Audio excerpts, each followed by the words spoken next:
Hey everybody, I am the MoeChicken. Welcome to my stream. So, if you didn't know, today is the release date of the new Chrono Cross release, the one that comes with the first time in English Radical Dreamers Le Trésor Interdit, which, if you do not know, I have actually been covering the SNES version, the translation by Demiforce, on my regular channel on YouTube. So, links in the description if you want to check it out.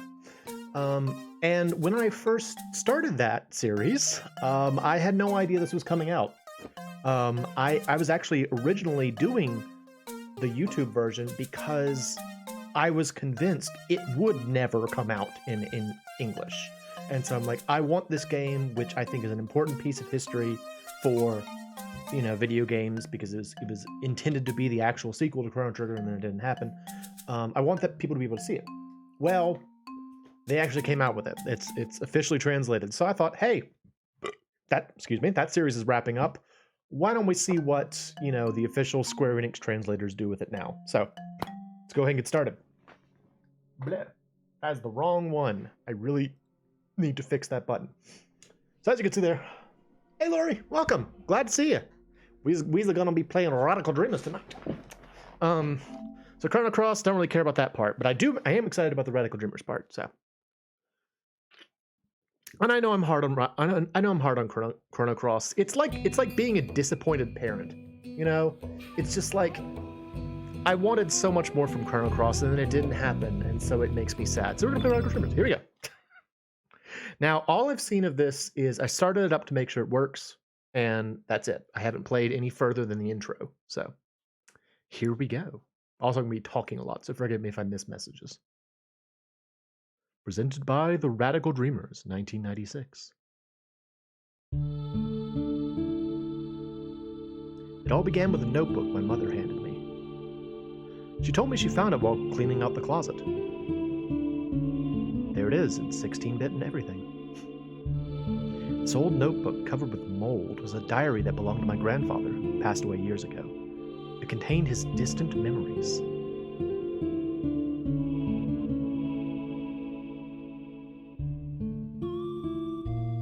I wonder if you still remember how we first met, our many adventures. It all seemed like a dream. We ran like the wind during those warm summer days long ago. You were a piece of a star that fell from the sky.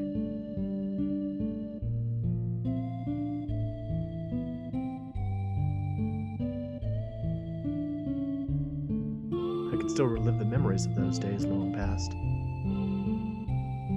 Just by closing my eyes like so, and whispering your name into the desolate night. Kid. I never knew your name, so I just kind of called you Kid. We really should have established that, considering how long we knew each other, but I never learned your name. Still though, desolate night.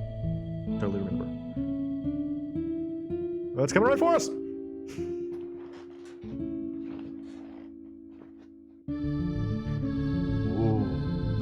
Is huge. Kid. Hey, Kid!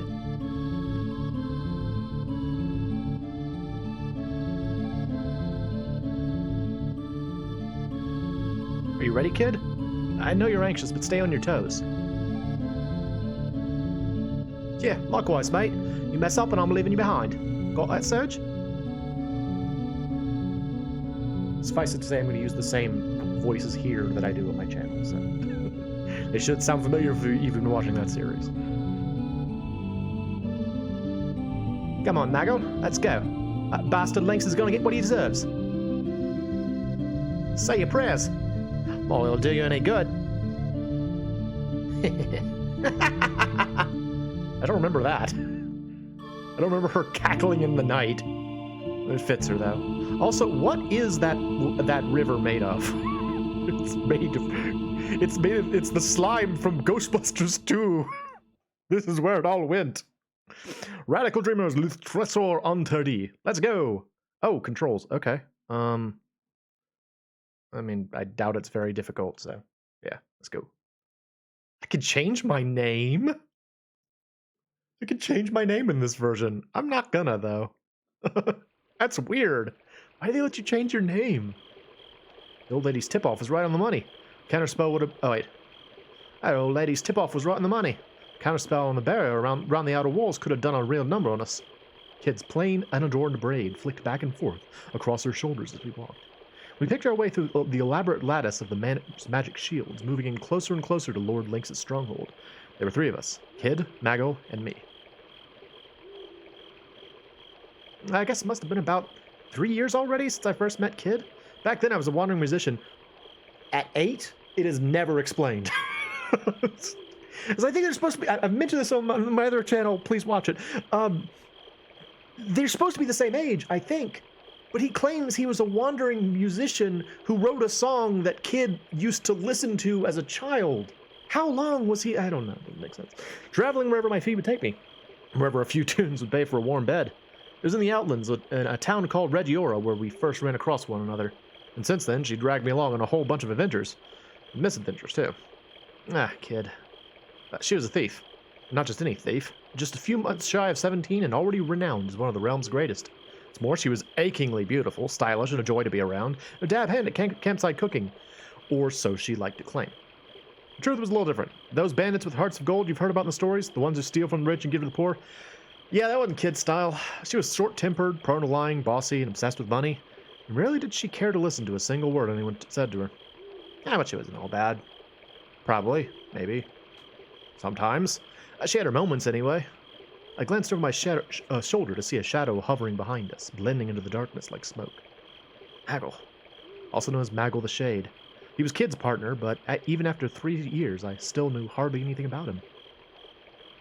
All I knew was he was about 30 years old and not much of a talker. He was one heck of an age. I heard that he and Kid had started working together way before I met her. He was always covered the top half of his face with a mask, and I'd never seen what he looked like underneath. He was a man so mysterious that it sometimes seemed like he was an interloper from another world. It wasn't like Kid was exactly big on details about her past, but Maggle? He might as well not have had one.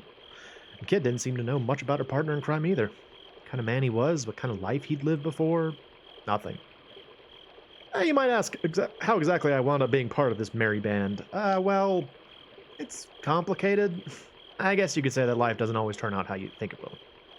Kid, who was heading up our little raiding party, suddenly stopped dead. Lively, boys. We've got company. He glanced around warily as cold, cruel eyes emerged from the darkness. Cats!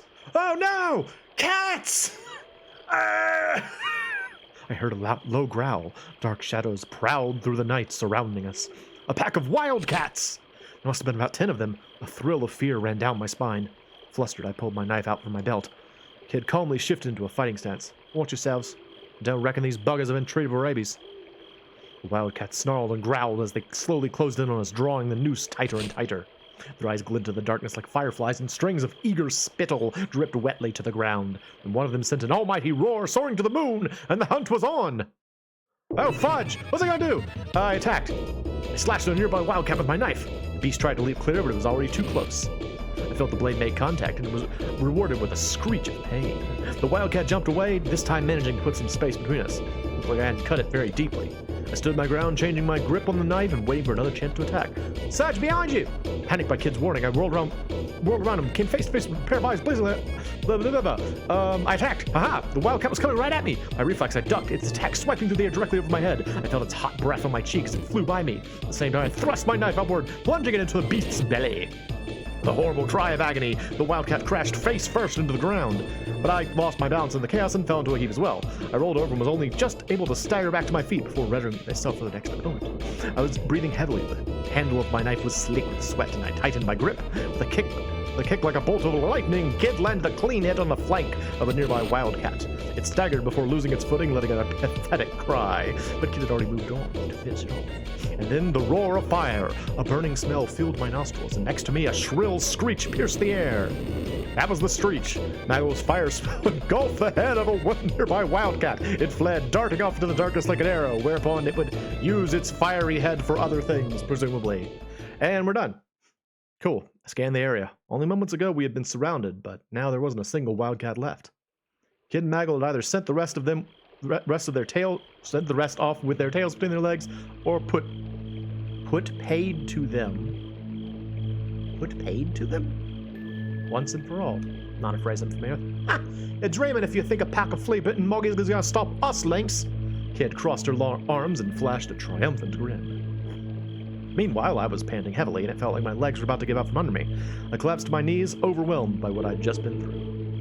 Whew. I'd taken a few hits, but I was fine otherwise. A couple of scars to talk about later, maybe, but nothing that would stop me carrying on. Are you hurt? Are you hurt? Maggle looked down at me, his face expressionless as ever. Anyways, Mag, you'll be alright, said Kid, barging in to get a better look at me. He may be a whinging sook. It'll take more than a few scratches to kill this one. And she was nothing if not sympathetic.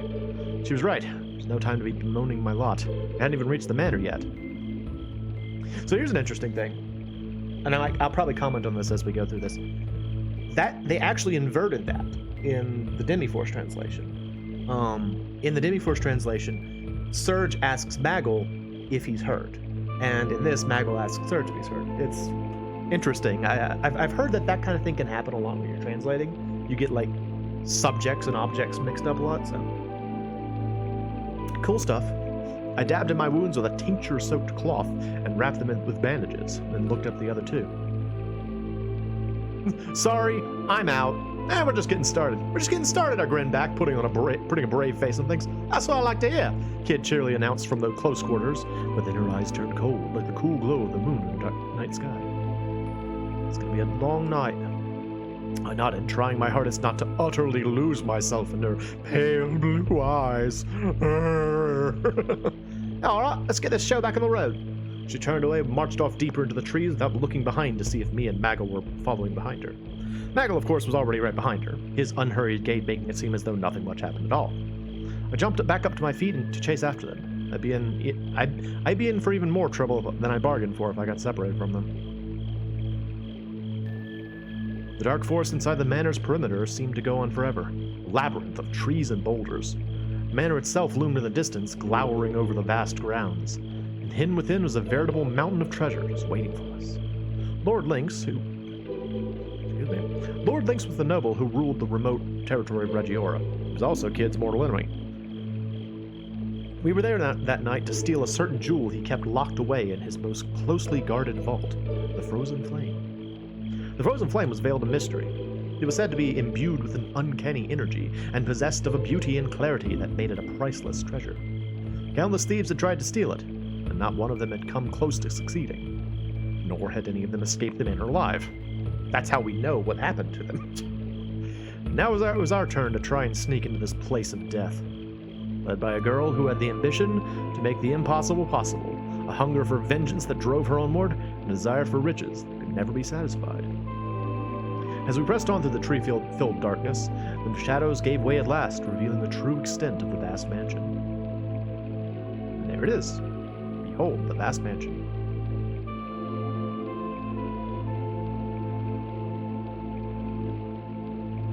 Ta-da! Finally! Say your prayers, Lynx, because we're coming for you. Keeping to the undergrowth and shadows of the trees, we made our way around the manor walls in search of a means of entry. Eventually, we came to a terrace overlooking the garden. Ta-da! There's no sign of any guards nearby. The only thing surrounding the manor was an uncanny stillness. This will lead us straight into the west wing, just as well. We don't have any business in the rest of the manor tonight, said Maggle, gazing up at the dark building towering over us in the night. All right then, what are we waiting for? With that, Kid made to vault over the railing of the terrace. Stop! Maggle hissed sharply. Remember what we're here for. Our main target is the vault, and the frozen flame within it. We focus on this above all else. Your vengeance is of secondary concern. Agreed? Glancing over her shoulder, Kid replied with a reluctant, Yeah, don't get your knickers in a twist. If we happen to run into him, I'm gonna knock that drongo's block off, and neither you nor anybody else is gonna stop me. I guess Kid was going to get her way whether we liked it or not. Let's go, boys. Oh, he's young. She cleared the railing with a sprightly hop and vanished inside the manor. I glanced toward Maggle and nodded in silence. We followed Kid's lead and were soon inside Lord Lynx's lair. The darkness swallowed us whole. Oh, how did they translate the "I set my foot down slyly"? I hope it's better. The corridor stretched off to the left and right from the terrace. Seemed equally dark and chilly in both directions. I gaggle. We pressed on through the darkness, down corridors that turned and twisted snake-like this way and that. Everything around us was still and silent. It felt strangely like we were being watched. It was as if countless eyes were staring silently from the shadows, looking on with curiosity and pity. We continued, creeping cautiously down the corridors. Kid moved proudly and stealthily like a cat stalking its prey, while in the shadows Mago followed, gliding swiftly and silently in a sinister breeze. We pressed on to the embrace of the Weaver of Fate. Kid stopped in her tracks, signaling to us with a hand behind her back. She drew her knife and stared into the darkness. We heard the clinking of metal from up ahead. Goblin guards. It wasn't likely there'd be anyone else going for a nighttime stroll around this manor wearing armor. I'm getting into a fight immediately? Okay. Oh, I'm gonna go. Let's go. Picked up on the situation pretty quickly and drew my knife, preparing for a fight. Kid gave me a sidewise glance. You know something, you're starting to look like a real thief. Now you just need to learn to walk the walk, she grinned. All right, Serge, Maggle, let's get him. Kid leapt forward, confident as ever. It was like she thought nothing could go wrong. There's a goblin! There were 5 of them in total. They weren't ordinary goblins, though. Having been well looked after in this palatial manor, they'd grown to be even bigger than Maggle. Each of them was carrying the manor goblin's trademark, a morning star consisting of a rod and a heavy, spiked iron ball on a chain. Wait, or is it a flail? I can never remember. And I didn't have time to think much more about it. The goblin came rushing after me, jump back and evade it. Iron ball crashed in the stone tile standing on only moments before, crushing it. If I tried to stop that with my knife, I would have been lucky to escape with a fractured skull. Stab at the back of its hand. Having missed me, the goblin lost its balance. I plunged my knife through the back of its weapon hand. The goblin's face contorted with pain as it dropped its morning star. I knew that going for its hand would be more effective than trying to get a good hit on the fleshy, porcine body. Yeah, that one. I threw the knife at the goblin's face by reflex and immediately raised its buckler to catch the blow. I took the opportunity to swiftly free the goblin's mace from behind its belt and slip behind its back. All I had to do next was bring the mace down on its head. The goblin turned around right on cue. I slammed the mace down into its face. Mace face! There was a horrible squelch, and I felt the sickening crunch of the shock that ran through the weapon. The goblin's flabby form thudded to the ground. Exhausted, I panted for breath. I finally got notchy at that, eh? Taunted Kid, coming to my side. I wanted to say something, but I was too exhausted. Hooray! Whew! I'd taken a few knocks, but I was alright. Scraper 2 won't stop me. And maybe he ain't such a drongo after all. Just goes to show, any old weirdo can make something of themselves and they put mind to it. Kid's eyes glinted with mischief. Oh! Did they tell me how injured I was? Again, if you haven't seen my regular series, the way this game lets you keep track, it keeps track of 2 things. It keeps track of Kid's affinity for you and your health. And the way you determine that is based on what is said after a battle. Usually it tells you what your health is like first, and then it tells you what Kid thinks of you. I think both of those are pretty high up, but you never get like a numerical value, so I'm not exactly sure what it is. Anyway. We took the corridor leading from the left-hand side of the terrace, eventually arriving at an intersection with some stairs. The path to the left, or the path to the right led down the stair. That's not right. You turned left to go down the stairs. That's backwards. It's supposed to be the other way around. The path to the right led down the stairs, and the path to the left was a dark side passage. The main corridor continued straight onward. Let's go onward. We continued onward past where the stairs and the side passage emerged into the main corridor. Found ourselves in front of some ornate double doors. It's interesting that this is all in like past tense. I guess the idea is that you're reading this in the diary, and that's why it's in past tense, but it's kind of strange. It feels very off. Kid gently pushed the heavy doors open and peeked inside. Doesn't look like anybody's in there. It seemed to be the main hall of the manor. There's a massive table, beautiful decorations in the walls, and thick columns decorated with sculptures of birds and beasts.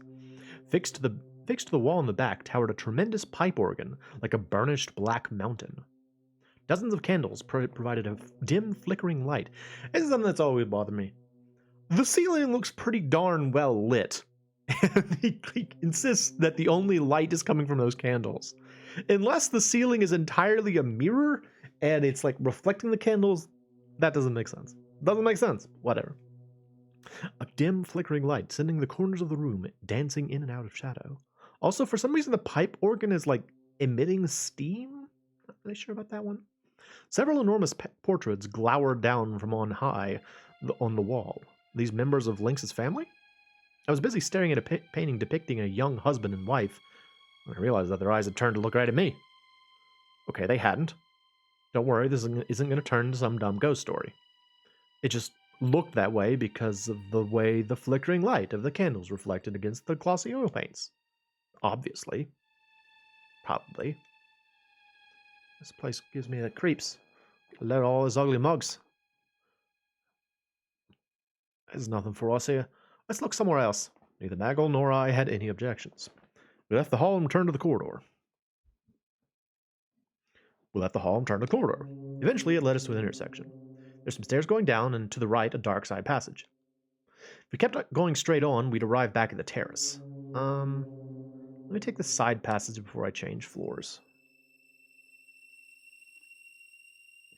We headed down the side passage. At the end of it, we came to an old, immaculately polished door.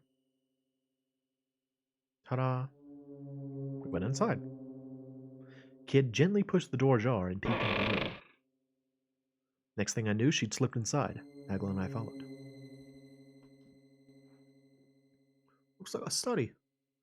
The room was lit by moonlight coming through the long, slender windows, slanting down in pale beams through the darkness. Hang on a sec. I should change my lighting. I just realized I'm playing a spooky time game, but I have not turned off the lights in my room. Let me do that. Y'all can't see this, but it's important to me, so shut up.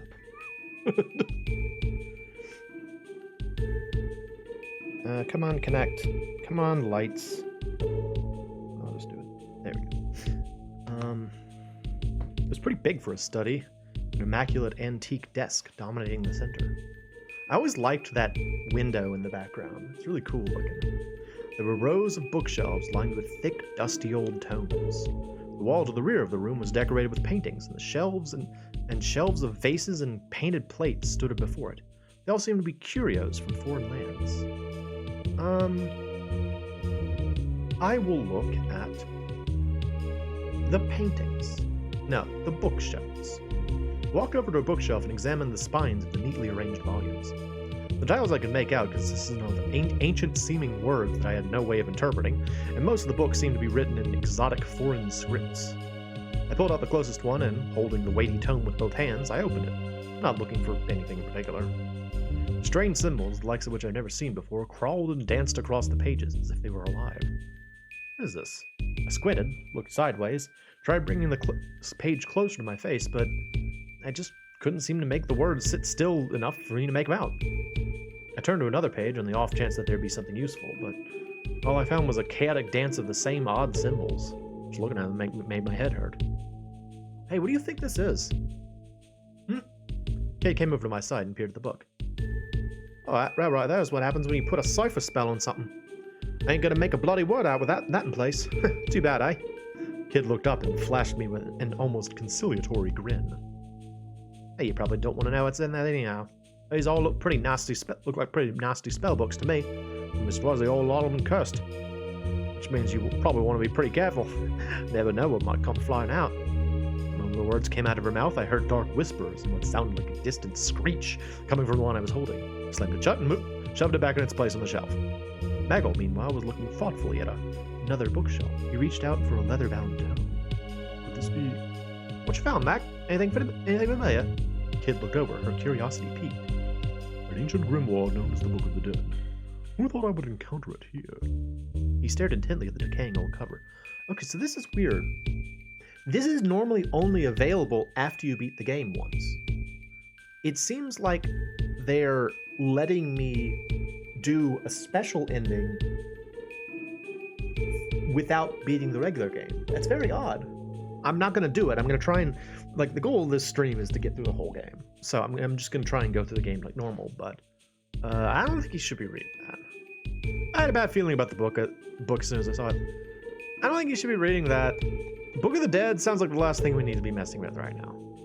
His eyes lingered on the cover for a moment before he gave me one of his silent nods and put it back on the shelf. Perhaps this ancient knowledge is best left to rest in obscurity. After all, the sages often speak of leaving that which has been lost to remain so. It's truth, Mark. You don't have to talk like an old fart with a stick up his arse sometimes. Thanks, kid. Suddenly there was a knock at the door. It wasn't a loud knock. In the bottomless silence of the night, it might as well have been a thunderclap. Kid and I stood bolt upright and turned toward Haggle, meanwhile, hid in the shadows, drifting away like smoke. Panicked, I whispered to Kid, Under the desk! Under the desk! Hide under the desk! You what? There's no time! I shoved Kid under the desk, then started under there with her. There's a lot more crap I thought it would be. I packed myself in as best I could, but Kid and I found ourselves in an awkward tangle of legs and arms. Slowly, the door opened. Flickering candlelight spread from the doorway with a warm glow. A shadowy figure appeared at the threshold. I tried to pack myself into the space under the desk, just a little tighter, and stilled my breath. I looked down for a moment and my heart skipped a beat. Kid's lips were right there, dude. For a moment, everything else seemed to drift away. The pink bow of her mouth was so soft, so perfectly formed. Suddenly, my heart was beating so loud I thought my chest would burst. I tore my eyes away and squeezed them tightly shut. It seemed that whoever it was didn't mean to come in. They simply stood there. Strange. Thought I heard something. But the Lord and Manor is away, of course. Or would there be anyone here? We'll have to get off of my nerves. Everything was fine until we heard the news that Pora was on the move. Yeah, whatever, dude. Friggin' Pora. Who cares? It's a small town to the south. The only interesting thing about it is that they've got a snail stop. The figure quietly closed the door, plunging the room back into darkness. The voice trailed off to a whisper. Okay, difference time. In the SNES version, that was they heard footsteps approaching, and then they hid.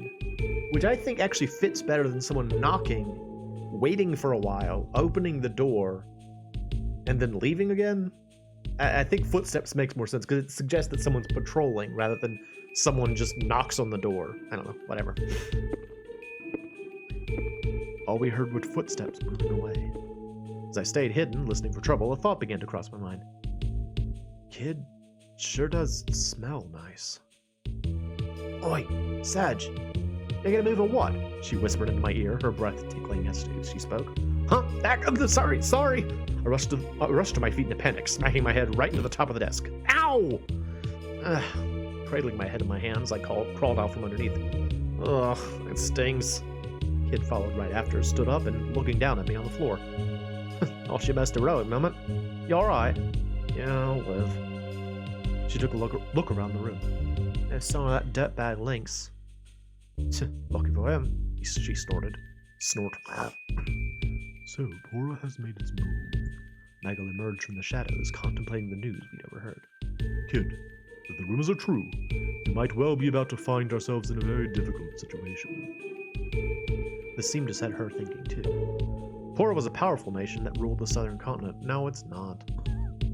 I'd heard it was a prosperous land whose recent and sudden development had pushed it far ahead of its neighbors. It made me wonder, what would its inhabitants want here, out in the sticks? It could be a frozen flame too, could they? As valuable as it might be, a jewel was just a jewel in the grand scheme of things.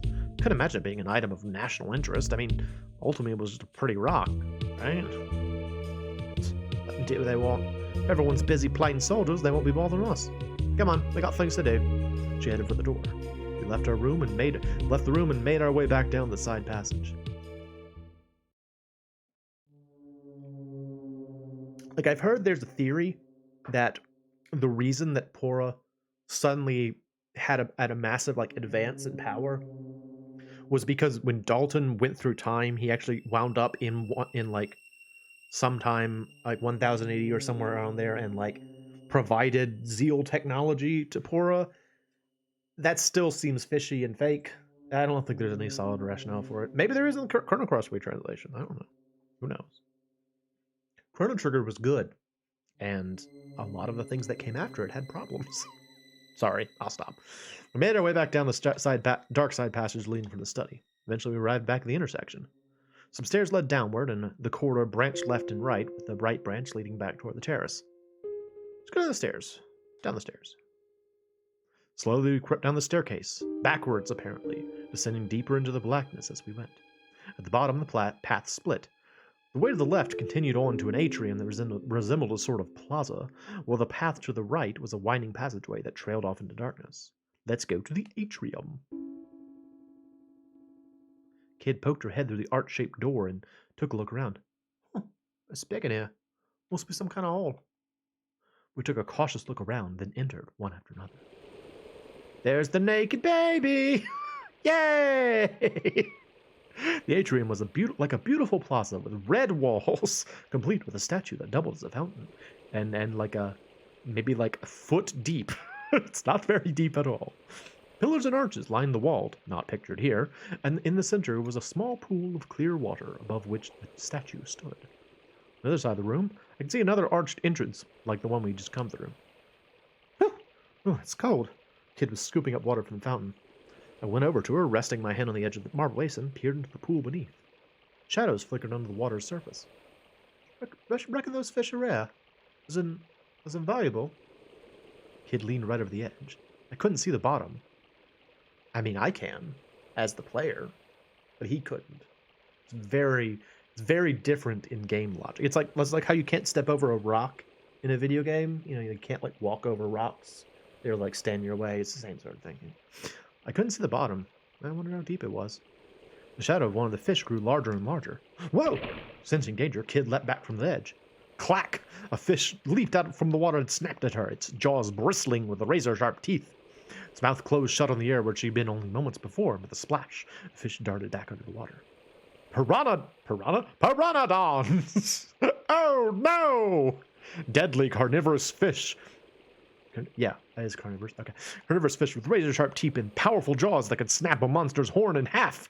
Staring in horror, I watched as dark shadows began to gather in what little of the pool I could make out. Piranodons must have detected prey.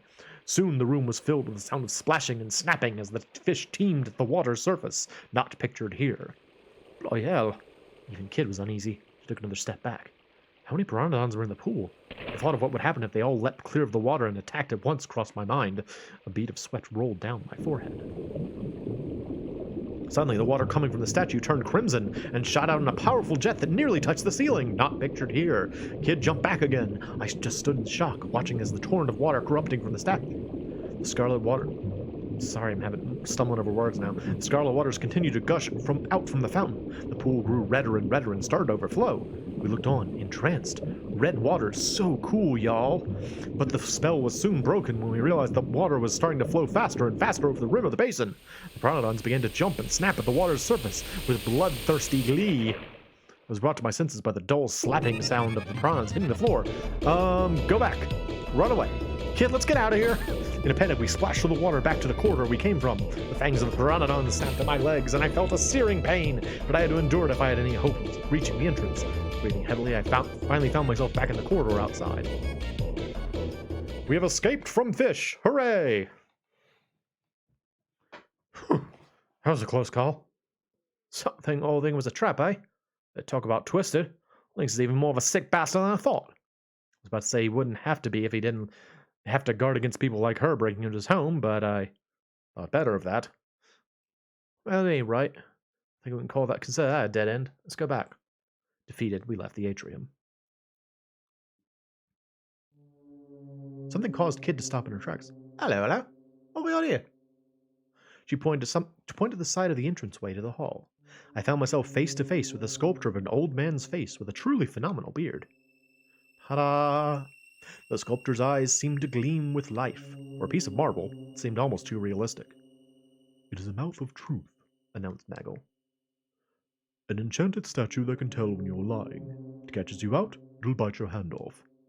Nagel kept his explanation simple so that Kid wouldn't drift off before he got to the important part. What's it doing here then? I suspect it's part of a greater mechanism. Stick your hand in its gob, do you? Righto, let's see what happens, shall we?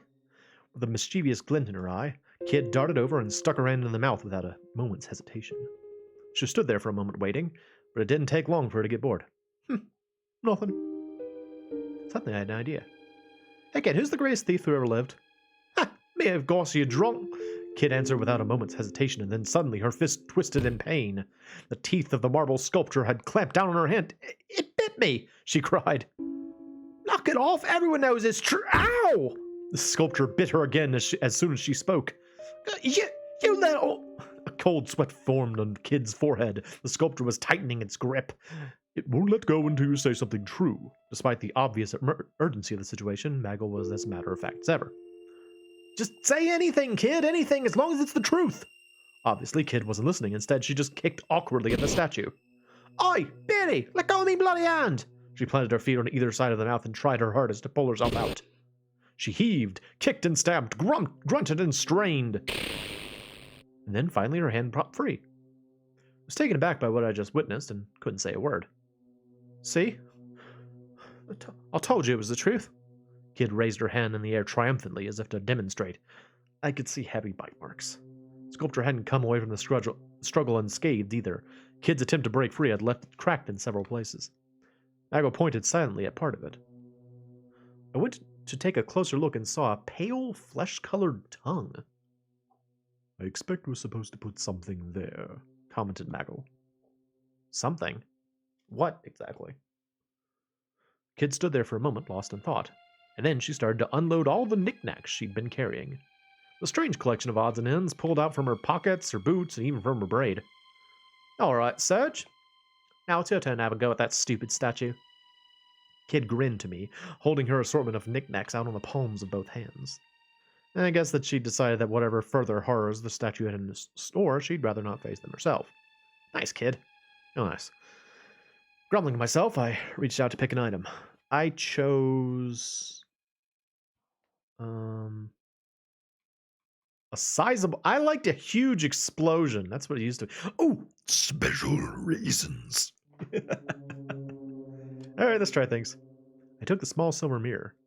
The sculpture stared impassively, its marble beard still commanding my attention. I stuffed the mirror into its mouth.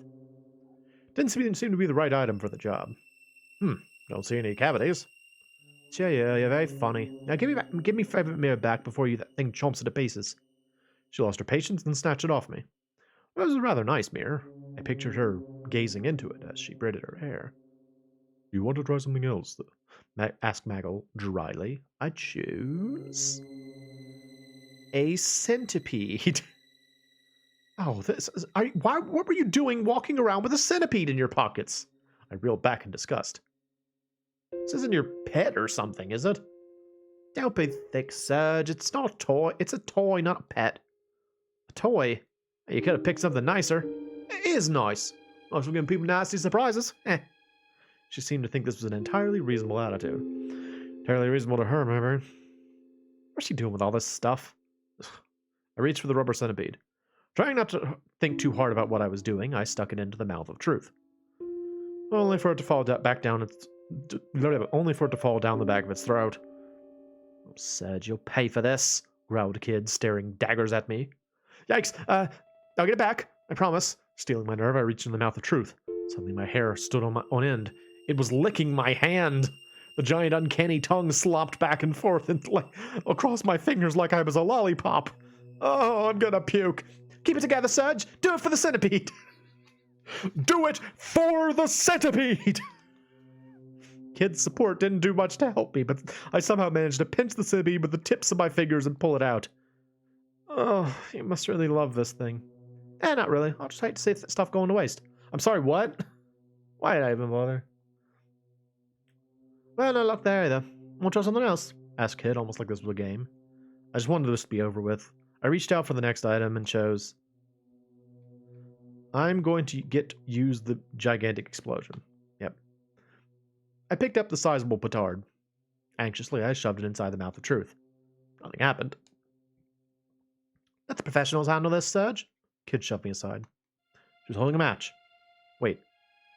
Wait a second. You can't be serious. All the blood drained from my face. Deadly serious, mate. Before I could say another word, Kid lit the fuse. Explosion followed, accompanied by a puff of white smoke. When the smoke had cleared, the mouth of truth came into view once more. Still intact, but now very badly cracked indeed. Not enough oomph to knock its block off, eh? Should have brought a bigger one.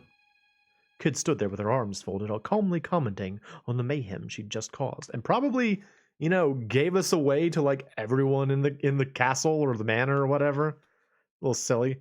What do you think you're doing? I can't believe you just set that thing off like that. Kid shot me a look. What you mean? What else are you gonna do with a bomb? She was a complete and utter liability.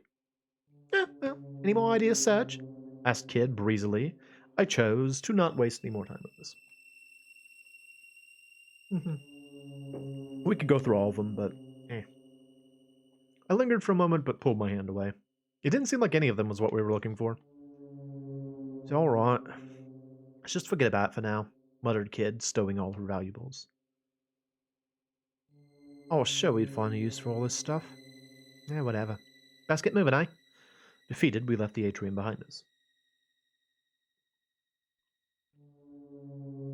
Leaving the atrium behind us, we immediately found ourselves at a fork in the path. To the right was a passageway to some stairs leading upward. A dark passageway continued directly on ahead of us where we stood.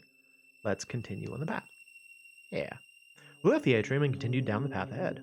Eventually, we came across an ornate door on the right-hand side. Something smelled fresh and pleasant. Flowers? Was it coming from inside?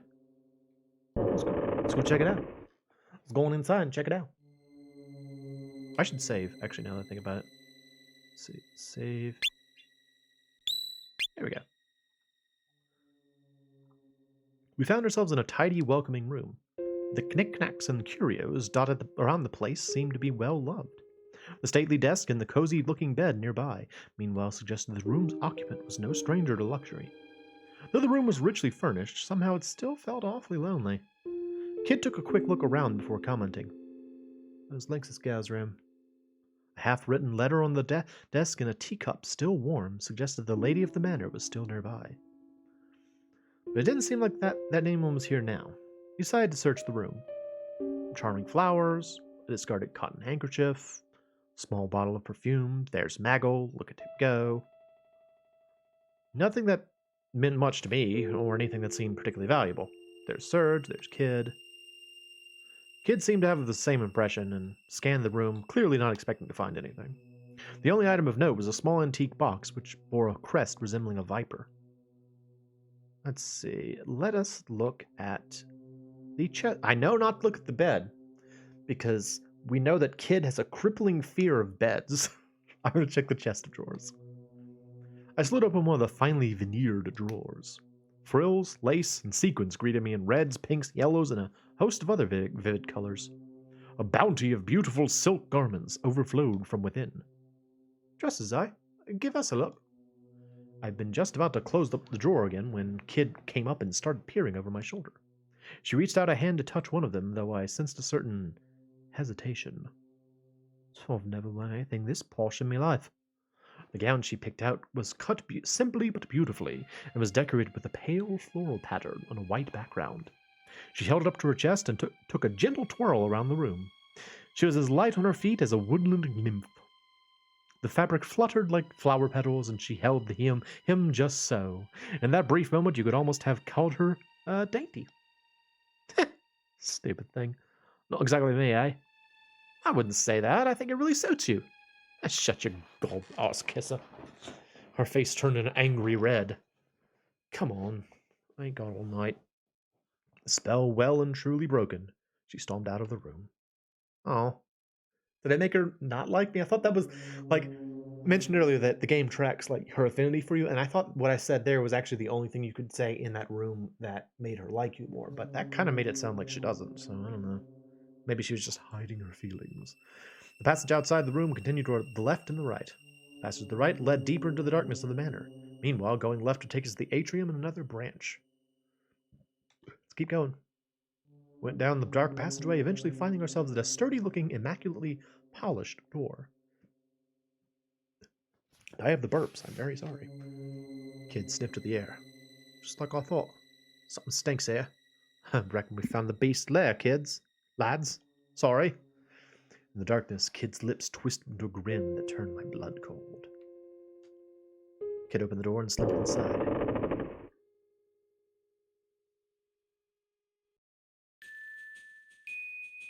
was Lynx's room, but he didn't seem to be around. Buggy's gone scarper now because he heard I was coming. There was something deeply unpleasant about this room. There wasn't anything unusual about the furniture and fittings, not how they looked or how they were made, but taken as a whole, it all felt discordant. Was this a reflection of Lynx? A seemingly ordinary facade that hid a disturbing truth only some could see? Let us see what we can find. The desk drawers, paintings on the wall, the vase on top of the side table. We left no stone unturned. There didn't seem to be anything suspicious, though. As I scanned the room, something unusual caught my eye. There was a pedestal in one corner with a significant-looking scarlet cloth drawn over it. I slowly raised my hand toward it. Be careful what you touch in here, warned Bagel. I pulled my hand back timidly. Then the cloth flipped back with a flutter without me having laid a finger on it. Fudge! Oh. Did that thing just move by itself? Exclaimed Kid, her eyes wide open with surprise. Gripped by curiosity, we moved in to see what it had been hiding. It was a large antique mirror of an elaborately decorated style I'd never seen before. Oh, I had seen before, excuse me. It wasn't the kind of thing you would normally that would normally seem out of place in an old manor like this. And yet, wait, something ain't right, said Kid. Meanwhile, I was captivated by the gaze of the statue of the Venus reflected in the mirror. Oh, hello. Suddenly, the eyes of the statue shone with light. Rap, rap, rap, rap, rap. What is your desire? It spoke with a voice that was crystal clear, yet smoky and husky. Okay. The mirror, it's speaking, I stammered. Oh, a whispering mirror, muttered Maggle as if he'd seen them 1,000 times before. What's one of those? Kid gave Maggle a quizzical glance. A magical mirror in which a spirit dwells. The spirit can freely move between its own and other mirrors, and will share its wisdom with those who ask. Perhaps we should ask it something. I decided to ask something that had been on my mind for a while. Oh, neither of these is really good, though. If you ask about Kid, it's going to be a problem, so I'll ask about Maggle. I want to know about Maggle's past, I said, casting a furtive glance in his direction. As you wish. The statue of Venus in the mirror turned her gaze downward. As she did so, darkness spread across the mirror's surface. Nothing else took its place. There was only unending black. What did that mean? That wasn't helpful. Leave the stupid mirror alone, let's get back to work, snapped Kid. She was already poking and prodding at other things in the room. I stepped away from the mirror and started searching the room again. Took another look around the room. I didn't rate our chances of finding much of interest, no matter how hard we looked. Oh. I will trust in Kid's instinct. Boom. Hey, Kid, you've ransacked a few rooms in your time. Got anything got your thief's intuition tingling? She was scrabbling among stuff on the desk. The sound of my voice, she immediately turned to face me. In each of her hands was a pen. Prepare to suffer, Lynx! Within minutes, the room was covered in scribbles and graffiti. Oh, good job, Kid!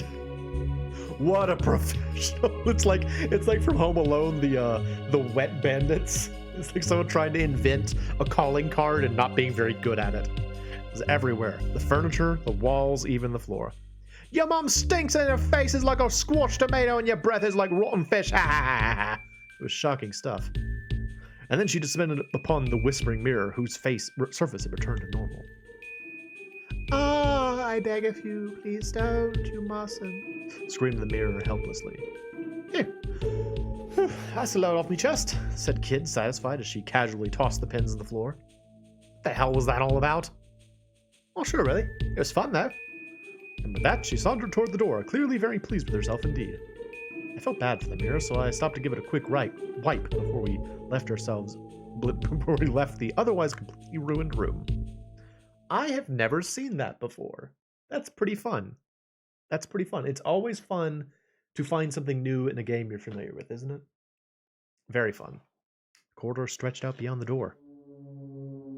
All right, guess we'll go back upstairs. Yep. How do we know that, though? How do we know it's Riddle's room? We haven't been introduced to her. Stupid. Rattle. Kid stopped us. There's something there. I listened carefully. Rattle, rattle, rattle. A figure appeared in the darkness on the other side of the corridor.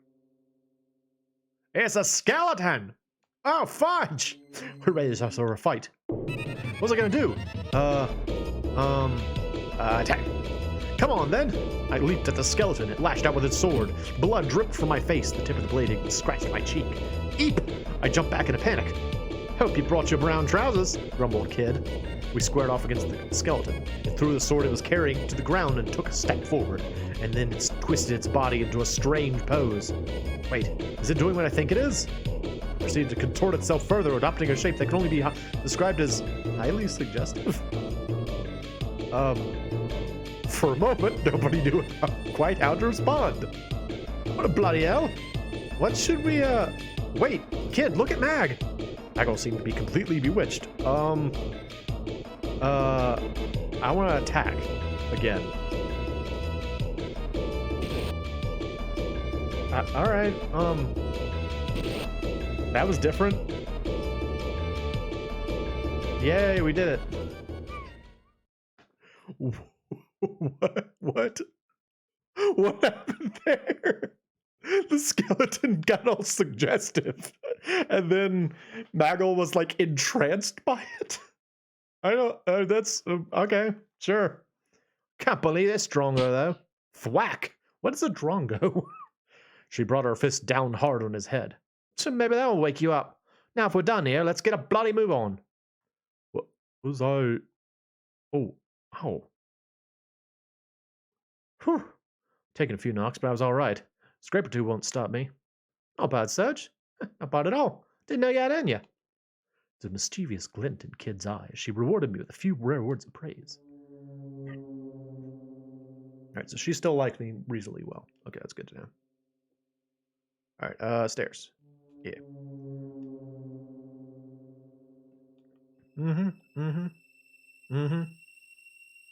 We gotta go back towards the terrace.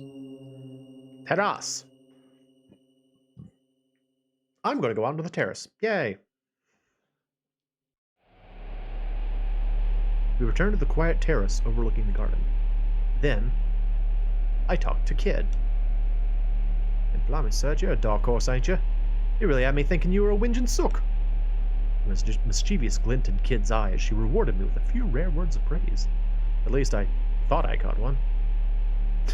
You ain't seen nothing yet. We should go back inside. We're not here for fun. Oh, we should go back inside. We're not here for fun, muttered Maggle. Well, he said that, but we were back in there. So yeah, okay. Back in my cat. It feels like this is much more condensed than the SNES version. Like the dialogue is much faster, I think.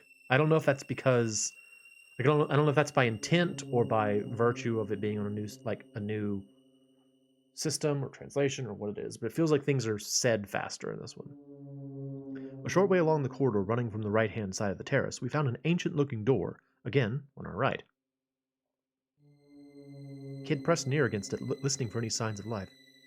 Dead quiet. Don't reckon there's anybody in there. Alright, let's go check it out. In we go. Kid stilled her breath and reached for the handle. The door wasn't locked. It swung slowly open. What's this room supposed to be? Place to dump. Kid had poked her head in through the door, taking a quick peek to see if anyone was inside, and was disappointed by what she found. The room was large and littered with peculiar-looking machinery and knickknacks, all of which were covered in dust, and had seemingly been dumped here haphazardly. Everything looked like it had been there for rusting for a very long time. The ends of the room were completely dark, and it was impossible to tell just how big it was, or even what the walls and floor looked like. It seemed the manor's inhabitants had turned the old clock tower into a makeshift storage space some time ago. I stepped warily inside. Leave that alone. I looked over towards Maggle and saw a kid trying to pull something from the shadows. It was a huge sword that appeared to be very old indeed. You don't need that old bludgeon, it'll only get in the way.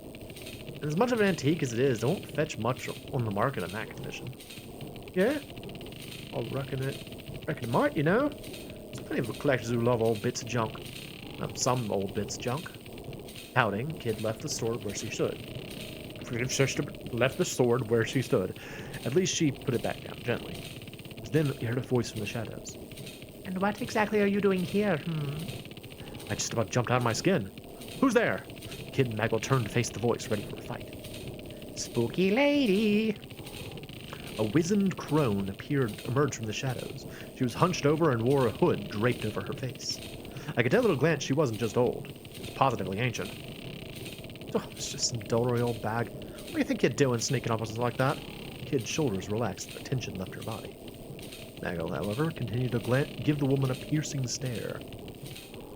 Oh, what an impish little thing you are. Here to visit a friend, perhaps. Not in the dead of night, I suspect. The crone narrowed her eyes.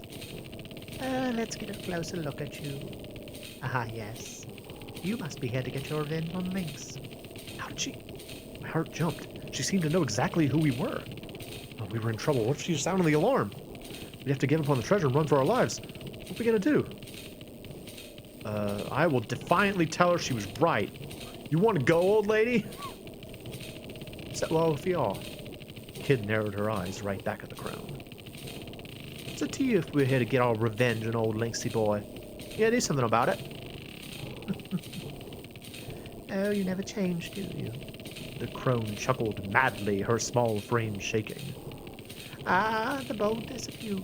Yes, that's the spirit. You what? Kid looked at the crone, completely confused. I was no less mystified. What the heck are you on about?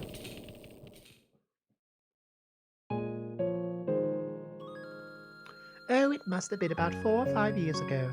Yes, it was around then that an innocent young thief stole into the manor, looking to singe Lord Lynx's whiskers. She couldn't have been much older than 10 now that I think of it. Shocked, I turned my gaze to Kid. A wet glint had appeared in Kid's eyes, but that her glare was like ice. It certainly felt as if the temperature in this room had suddenly dropped below freezing. With a chuckle, the crone continued her story, pretending to not have noticed the change in mood. She was an orphan, you know. Came after Lynx to avenge a woman who'd loved her like her own daughter. But all the vengefulness in the world couldn't change the fact that she was only a little girl. There was no match for Lynx's men, sadly, and they quickly captured her. Lynx is the kind of man one would fear to have for an ally, never mind a foe. Had it not been the timely assistance of a friend of hers, the girl would certainly have been executed. The way the people of the manor told it, the very shadows pitied the girl and rushed in to spirit her away. I wonder how much of the tale could be true. I have nothing but sympathy for those who know failure, of course. You can't win all the time. And sometimes against the odds, fate really can be foiled. The clockwork of history is in disarray. No, the only ones I have no patience for are those who do not recognize their failure, or who fail and choose to give up the result. The crone looked up from under her hood, stared Kid directly in the face, grinned. Kid's anger faded, giving way to a dumbfounded expression. If you wish to steal the jewel from Lynx, you truly wish to triumph, you will have to let go of a treasure of your own, Kid. For as long as you cling to it, the hands of your clock will never move. They'll stay exactly where they came to rest all those years ago. Who are you? Me? I'm just an old bag, like you said. I do apologize. I must have taken up a lot of your time with my babbling. I'll leave you in peace. Oh, but before I go... Crone turned to face me. You seem to be injured, young man. If you wish, I can take a look at your wounds. With all the attention suddenly turned to me, I panicked a little. Yes, do that. What? Alright then, please do. Crone muttered a few words as her bony fingers drew sigils. A pale, gentle light began to surround my body, filling me with a strange warmth. Struck a lot, that's no ordinary spell. It was impressed. I felt my wounds healing. I'd heard a nostalgic melody that soothed the wounds in my heart. Before I realized it, the crone was gone. Hey! Oi, lady! Kid strained her eyes, scanning the darkness. There was no one to be seen. No one to be seen, and her calls went unanswered. Who the bloody heck was that? Kid looked like she'd woken up on the floor of the laughing pig after a few too many. And what does she mean about you having to let go of a treasure? Well, you won't find any answers here. Time to move on. Nigel brought us back down to earth, motionless as always. It almost seemed as if he thought nothing special had happened at all. Yeah, I guess you're right. Kid walked quickly to the door, keen to move on. Hold it, you. Just as I was about to follow Kid out of the room, she jabbed me in the side with her elbow. You stingy little bugger, Serge. Why didn't you tell her she'll share some of that healing magic with the rest of us? Classic Kid. She's like, they have a much more antagonistic relationship in this than they do in the SNES one, I think. The door led back to the corridor, which stretched off to the left and right. Rightward lay the depths of the manor. Incorrect. Oh, wait, okay. No, that is correct. That is correct. Well, left terrace. Going right. Continuing on down the corridor, we came to a rather sturdy-looking door on our left. A little further on stood a stairway leading upward. This door's certainly meant to keep something safe. There ain't some kind of treasure behind it. My name ain't Kid. Yep, that's the smell of cold hard cash, all right, she muttered to herself as she began to inspect the door more closely. Let's go inside. Am I stupid? Of course it's bloody locked. Kid had tried the door handle a few times before giving it a grumpy kick. Bloody door's got a magic barrier on it, and the bloody barrier's got a barrier of its own to boot. It'll take more than me putting the boot in to get through all that. I see. Unless we find the key, we don't have a hope of getting inside. I reckon I can handle a key hunt, especially if that idiot Lynx is in it. If we can find his room, I'll sniff it out in two seconds flat. You just watch. There's a little more we could do here, so we decided to look elsewhere. Let's go check out the stairs. Corridor ended at the foot of some stairs. Kid in the lead, we headed upwards. It was dark, the stairwell was narrow. We watched our footing carefully as we climbed. The stone of the steps was worn smooth with age, and I lost count of how many there were as we spiraled onward and upward. An awful sense of foreboding haunted me. I had no idea why, but it felt as though we were marching to the gallows. When we arrived at the top of the stairs, we were greeted by an old, heavy door looming in the silence. All was deathly silent, and the still, clammy air added to the sense of ominous apprehension. Something's very wrong here, I muttered without thinking. I hear cursed whispers from beyond the door, Nagel added, doing nothing to lift the mood. Oh, grow up, will ya? Kid shot back at us derisively. He was already examining the door. It ain't locked. I don't hear anyone inside. Alright, here goes. Kid tried the handle. The door opened, with a slow, heavy swing, revealed what lay beyond. Ta-da. Now entering the butter room. It was a small, cylindrical room that appeared to be the inside of one of the stone towers.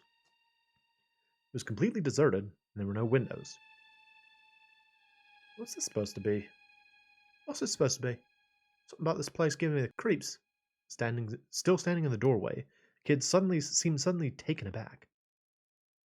There might be something in here. Let's take a closer look. So, a closer look at a bloody empty room.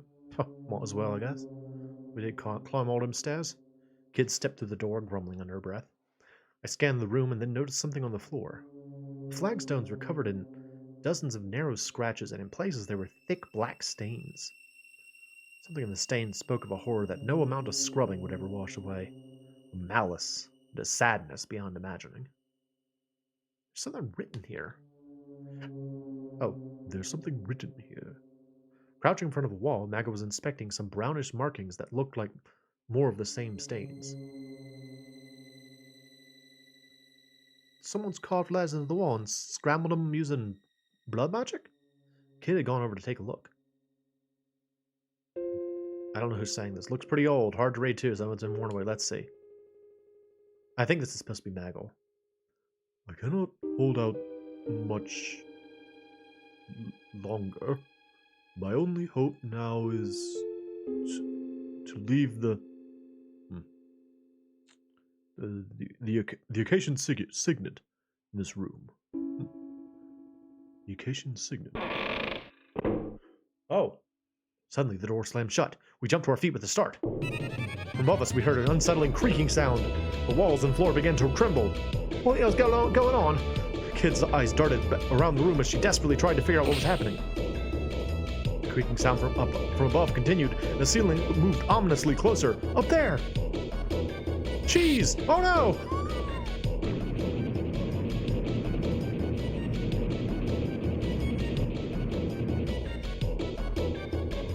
We walked right into a bloody trap! Kid bit her lip. Gotta do something fast. We don't have time to sit and think about this. Smash the door down. Barge the door down. Yog! Yog! Kid sprang the door like an arrow, slamming into its shoulder first. It was far too heavy, and her light frame bounced right off of it. Damn it! Maggle raced toward the door like the wind, smashing into it with ferocious force. Made a creaking sound, shook for the impact. It stood firm. Desperately, I hurled myself at it too. The shock of the impact rushed through my body, but it was no good. Meanwhile, the rusty creaking from above continued, as did the ceiling's inexorable journey downward. And to make matters worse, now countless blades were popping in and out. Surge! Maggle! It's gonna take the three of us! Timing our blows, we all charged at the door at once. Once, twice, a third time! And then the door was open and we collapsed in a heap in the corridor outside. What? Behind us, we heard the sound of the bladed ceiling grinding on the stone floor in the tower room. The metallic scraping noise it made was awful. We could only look on in silent horror at the fate we'd so narrowly evaded. Machinery continued for a short while before slowly coming to a stop. It seemed the ceiling trap had finally finished its grisly work. Bugger me. Talk about a nasty surprise. Is it some sort of execution chamber? Oh. Maggle continued, seeming to be deep in thought. In any case, that writing mentioned Acacia. Yeah, what was all that about? The Acacia Dragoons, an elite knightly order serving General Viper, who once governed the territory of Gales. Oh, it used to be Getzbühler. It's Galesburg to the west. Former knightly order, I should say. They were wiped out more than a decade ago, by the lord of this very manor, no less. Thanks for the history lesson, Mag. Kid rose to her feet, patting off the dust. Too bad we're not here for fairytale nights. Come on, we got a lot more exploring to do. Maggle shrugged silently and headed back toward the stairs. I feel like Maggle is also speaking a lot more in this translation than he did in the SNES one.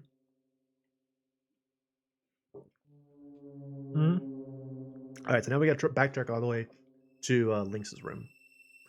Because that is where we think the key is. Continued on. There's Surge's dumb hat. He has a dumb hat. Keep going. Keep going. Look at us go. Down the stairs. Down the stairs. Why do we always go down the stairs backwards? Nobody knows. Right. Continue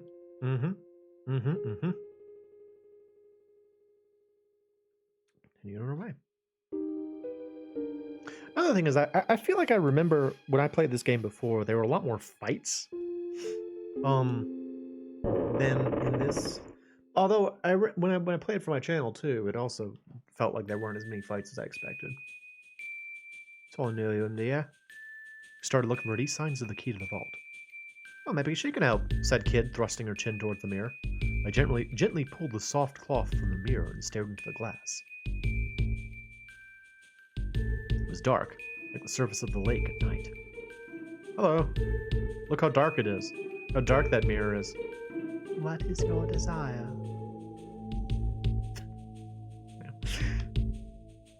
Do you know where the key to the vault is? The mirror's reflection rippled and changed to reveal a room with numerous bookshelves. A deep, sonorous voice spoke. You will find the key in the place I have revealed, the study. It is inside a book with a purple cover. in the furthest bookshelf from the door. The image of the study vanished from the mirror, and the voice was silent. It appears the spirit has left for another mirror, commented Maggle. The study did. As I made to leave the room, a low voice rumbled through the air, stopping me dead in my tracks. Beware, he knows. Was the voice in the mirror again? What did it mean? Hurry up, or we're leaving you behind, Serge, called Kid from outside. Flustered, I rushed after her. Alright, so I'm going to check one of the incorrect books. I don't want to make her too angry at me, but I'm curious what they did with the books. See if they're still like references or what they are. Or could I do? I guess I could save before I do it, and then we can check all the books. Because I'm really curious what they're gonna do with the books. But if you read the book, if you didn't know, if you read the books, for each book you get wrong, Kid dislikes you a little bit more. Study. Okay, so we're at the study. Let me save here before we go in. Be inside. And now we will read every book except the necessary one. Right, that's fine, that's key. Playing her feet as always, Kid moved to the center of the room. Where did the mirror say it was again, Serge? She was asking me? How was I supposed to remember? So many books. So many books. Look at all them books. That one. I'm pretty sure it was the book with the blue cover in the nearest bookcase? Let's see. Trusting my memory, Kid made for the nearest set of bookshelves. Alright. Look for a blue book. Found it. Kid picked out a book from the top shelf. Maggle and I watched as she flicked through the pages. Her right eye narrowed like a cat's as she read through the arcane script, which meant nothing to me. Let's see, Day of my wedding to the king has finally come. My heart grieves, but I must go. If only I could have been yours forevermore. Tremendous tears welled up in the young elephant's eyes as she spoke. The love and tenderness that filled her heart made the pain of parting all the more bitter. It felt as if it would tear her in two. Kid's voice began to tremble, trailed off. She went quiet, and as I looked at her, I could see tears welling up in her eyes. She noticed me looking at her and slammed the book shut with a start and looked away. So, what the smack off your face, Serge? Where's the real book? Alright, so maybe that was a reference to Babar? I'm not really sure. I think it was supposed to be one with a red cover in the nearest bookcase. Alright, let's see. Seeming to take my word for it, Kid made for the case in the question. Right, this is the one. Red cover. Red cover. Oh, it's got it. What did I just say there? Is great. She pulled out a book from the lowest shelf. Maggle and I watched as she flicked through the pages. Her right eye narrowed like a cat's as she read through the arcane script, which meant nothing to me. See, I took everything from the woman. Everything. I scattered her belongings across the room, breaking whatever came to hand. I did this while humming me favourite ditty and dancing me favourite dance. I had all the time in the world. I was only getting started, slowly ripping pages from my favourite books and casting them in the fire. Fire? What the hell is this? I was overcome with disgust by the contents of that creepy book. A shiver on my spine. Alright, this is lame so far. This is lame so far. Can I go back? I'm trying to go to the thing. How do you do this? Are the controls? No. What are the controls? The game told me earlier and I forgot what they are. No. I guess I can't get away from this? Alright, well, let's go through all of them. Maybe some will be more interesting than others. So far, they've been kind of unimpressive. Yep. What do we got this time? Stricken Neopok was flung into stasis, making an emergency jump without deploying phase shift. Major engine damage. Output is at 30% of operating norms. 6 charges remain in the anti-particle cannon. Shields effective in 16 sectors. L-spin response in the starboard stern. Enemy vessel incoming. Gadar, hurry with the awakening. Skirmishers, make ready for our last stand. What the hell is this? It's got nothing to do with what we're looking for. It's not one of your stupid jokes, Serge. If I could predict what the book said. Oi, I'm talking to you. Where's the real book?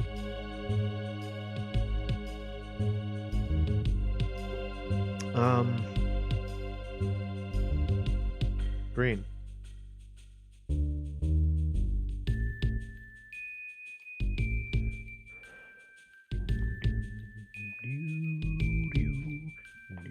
Why only her right eye, I wonder? The goblin lived alone in the crumbling manor abandoned by its lord. But it kept the faith and dutifully protected the ancient building, waiting for its lord to return. Today was no different from any other. It stood at its post outside the door, morning star in hand. Before long, however, it was overcome by sleepiness and closed its eyes. Thought it would only nap for a moment, but sleep proved to be eternal.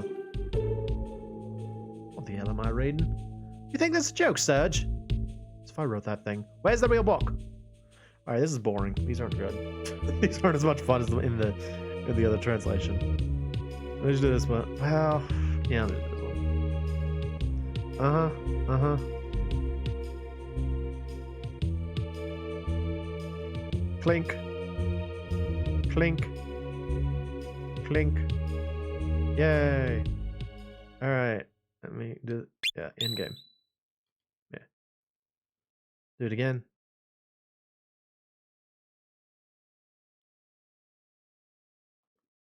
Alright. We're just gonna skip that. Because if you like it again, if you didn't know, every time you read another book, her affinity for you drops a little bit, so just want to avoid that, you know. Go inside. Give me that book. It's the purple one in the back. It's the purple one in the back.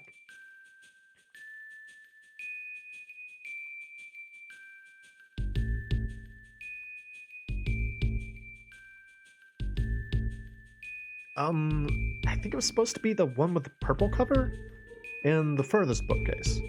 Alright, let's see. Seeming to take my word for it, Kid made for the case in question. Right, this one. Purple cover. Purple cover up. It's gotta be it. Kid pulled out a book from the bottom shelf. Magla and I watched as she opened it. The pages were hollowed out, and hidden inside was an old key decorated with strange symbols. Nailed it! Huh, nice one, Serge. Kid snatched the key from inside of the book. Right, time to finally get a look at this treasure. Having got what we came for, we left the study. Alright, let us return to the treasure vault.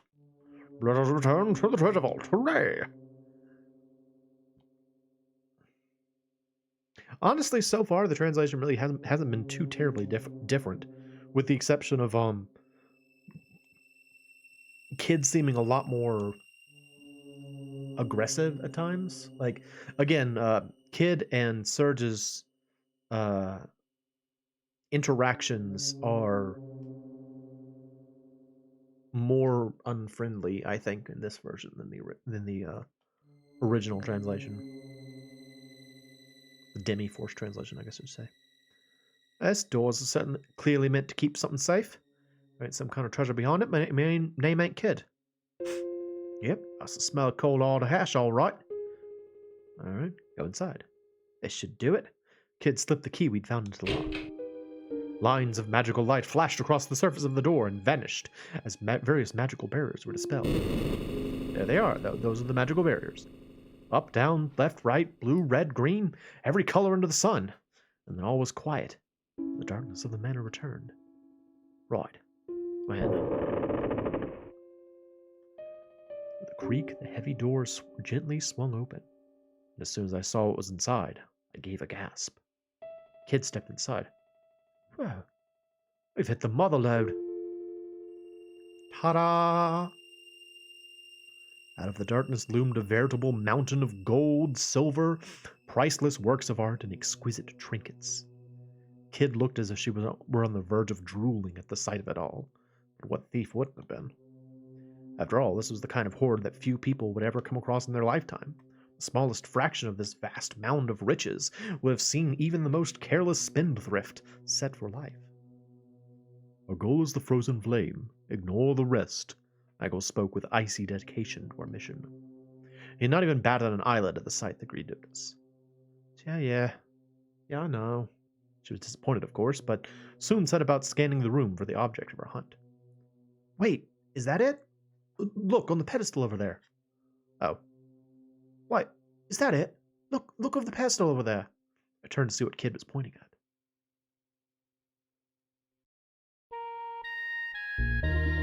Yay! There it was. A small yet perfectly formed jewel that gave off a pale red light. A jewel that looked like a flickering fire suspended in time. The frozen flame! Silently, Maggle walked towards the pedestal. I called out, Wait, we have to be careful. Right. This is Lord Lynx we're dealing with, after all. It may very well be trapped. We should be on our guard. We need to be quick about this. Fine, out of the way, grumbled Kid, looking away. Maggle examined the pedestal for a short while, then paused. We were wise to be cautious. Placing his left hand on the base of the pedestal, he muttered an incantation, drawing quick sigils in the air with his right hand. Some glyphs appeared on its smooth surface, and for a moment blazed brightly. There. Now we can proceed. Michael calmly reached out and grabbed hold of the red jewel. Dun-da-da-da! Serge and his friends obtained the frozen flame! We managed to get what we came for without anything horrible happening to us. He breathed a sigh of relief and turned again to Maggle. He was staring silently at the jewel in his hands. Maggle, we did it! Let's get out of... Before I could finish, the frozen flame crumbled to dust. This flame was a fake. Lynx must be keeping the real one somewhere safe. What? Suddenly a siren rang out. The room was flooded with light and metal bars slammed down in front of the door. I turned with a gasp to see Kid frozen, an ornate crown in her hands, with a wide-eyed look of awkward shock on her face. Dun-da-da-da! Kid and friends obtained a golden crown, too! Oh, you're kidding me. You had to go, and you... You complete bonehead! I let rip with a stream of choice insults. In my head, that is. Metallic parrots in the four corners of the room suddenly came to life, flapping their wings and screeching. Thieves? Thieves? Mecha thieves? We're in trouble. These things are going nowhere, said Maggle, inspecting the bars covering the door. Although to look at him, you wouldn't have thought there was anything wrong. Which way? Which way? The parrots! The parrots! To the vault! The vault! We heard voices in the distance. Men or guards were coming. Kid dived behind the pile of gold coins. Find someone to hide! In panic, I looked around the room. There was a large chest sitting wide open next to a pillar. I rushed to empty it out, then plunged in headfirst and closed the lid.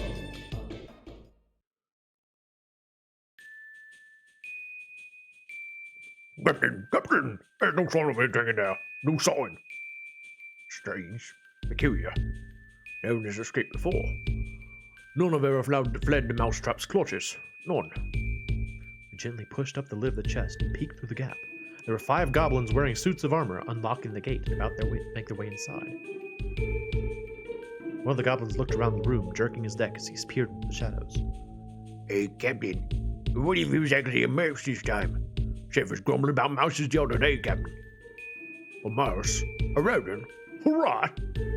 What would a teeny tiny little thing like that have really sprung the trap? Replied a stocky, plump-looking goblin who must have been the captain. He didn't seem convinced. That was when I heard a strange but oddly familiar sound coming from the corner of the room. Squeak! Squeak! It was coming from where Kid was hiding. Startled, the troop of goblins stopped and looked at each other. For a moment, none of them spoke. Eventually, the goblin captain rubbed his chin through his jowls and offered his thought. Mouses? I was sure the chef was complaining about cats. Meow! Meow! Voice again. Again, silence. The goblins only looked at each other. Whether you should say that, Captain. When I heard it, it weren't mouses or cats. It was a heckin'. An awkward silence followed. And in my mind's eye, I could see Kid racking her brains to work out what a heckran was. Yes, indeed. I smell a rat. What was you mean, a thief? Following the captain's lead, the guards reached for their weapons, and then...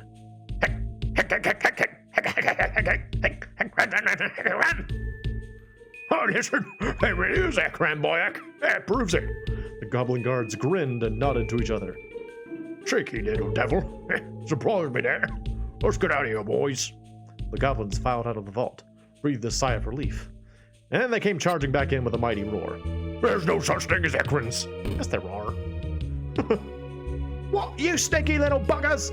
Roared Kid, leaping out from behind the pile of coins.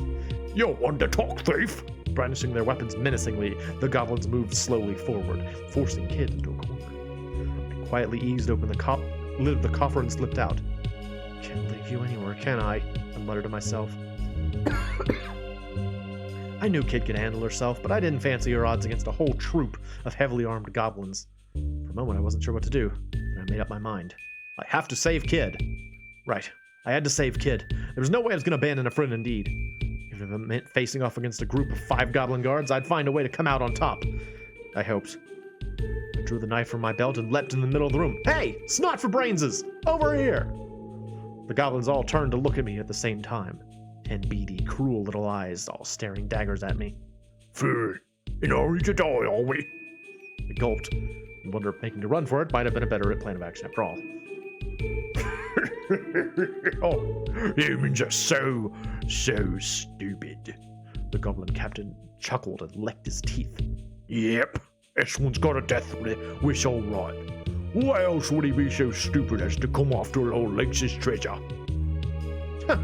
That's a first. Being called dumb by a bloody goblin. Try acting tough when you're crying to your mom later on. Judging by Kid's response, she wasn't feeling massively threatened. And you tell her it was Kid who knocked your teeth in. Oh, you're Kid, are you? A sneaky little, slippery little thief we've heard so much about. The goblin narrowed its eyes. Lord Lynx will be thanking me from now on down to me retirement when I bring in your head on a silver platter. The goblin captain pulled out his morning star from his waist and started swinging. You don't know who you're messing with. We ain't no ordinary goblins, sweetheart. We're Lord Lynx's elite guard, the goblins that gobble other goblins. That's right, the Gob Squad. What was? Oh yeah, the magical gobblers. That's right. Now quit shooting your mouth off and let me stick a boot in it. Well, that Kid launched a lightning-fast spinning kick. Her boot connected with the side of a goblin's head, the crack sending the creature tumbling to the ground. Get him, lads! That boy looks scrawny. Stop him! The goblin captain spun the heavy metal ball of his morning star in the air. Glorious Gob Strike! Aye, aye! The goblins charged across the room in response to their captain's command. Oh, I want the jet gobbler attack. Alright, dodge attack. To the dodge attack, well, I tried to at least. The morning star slammed into my shoulder with a stinging impact. Ow! Rather than agony, at the same time, trying not to lose sight of where the next blow might be coming from. That's the spirit, scrumbag. I ain't done with you yet. I conjured a black wind which surged forth like a shearing tempest. How does a human know a spell like that? Who are you? Excuse me. The goblin was quickly silenced. The rushing winds tore through it and it collapsed to the floor with a final shriek. Michael looked down at his victim. His expression unchanged. Another goblin flew down from overhead. Bombs away! The growl had sent his morning star swinging down from above. Jump over counterattack. It's better off attacking than trying for a close dodge. Attack the goblin head on. Literally, I smashed my skeleton to the goblin's grim visage as hard as I could. A shock ran through my neck and shoulders like I'd been brained with a hammer. It was worth it. Teeth and spittle flew left and right as the great, ugly brute rolled stunned across the floor. Blazing pain seared through my mind and I fell to my knees. Kid lashed out with a lightning-fast kick. Is Mo where that came from? Please, have mercy! The stricken goblin had collapsed to the floor, its eyes wide with fear. This isn't a game, Serge. Watch yourself, will ya? Gob strike incoming! I'm in a dodge. Ow, it still hit me. What the heck? I hate this randomized fight. Yeah. Oh.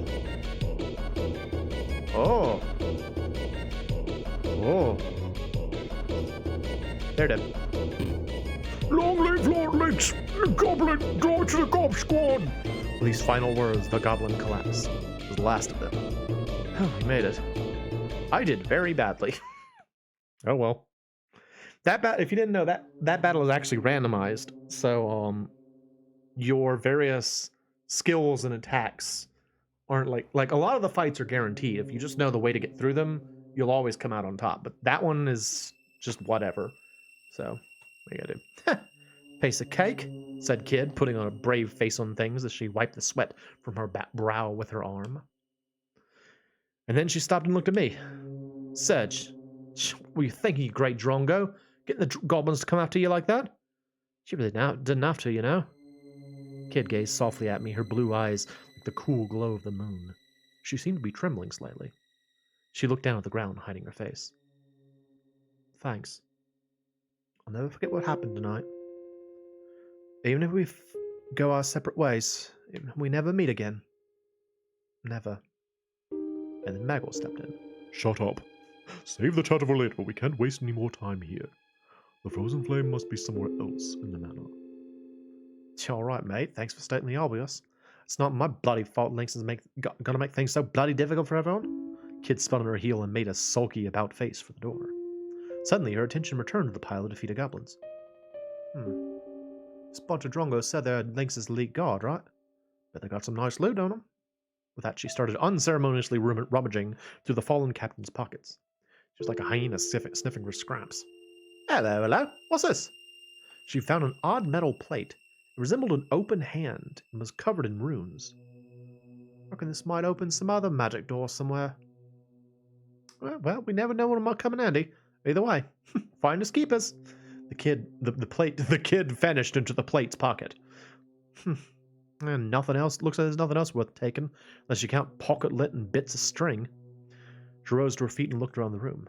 You know, it's a real shame to leave the rest of this loot just sitting here unloved. I suppose we can come back for it whenever. Kid turned to face us and flashed a grin. All right, lads, get a move on. It ain't gonna be dark forever. That hand-shaped plate is our only clue for now, muttered Maggle, seemingly to himself. With that, we left the vault in search of the real frozen flame.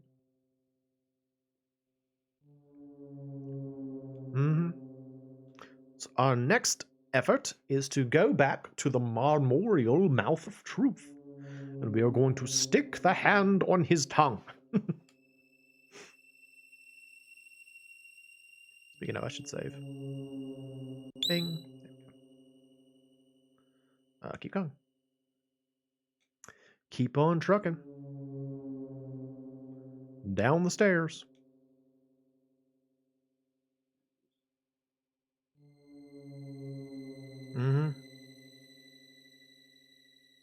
Atrium.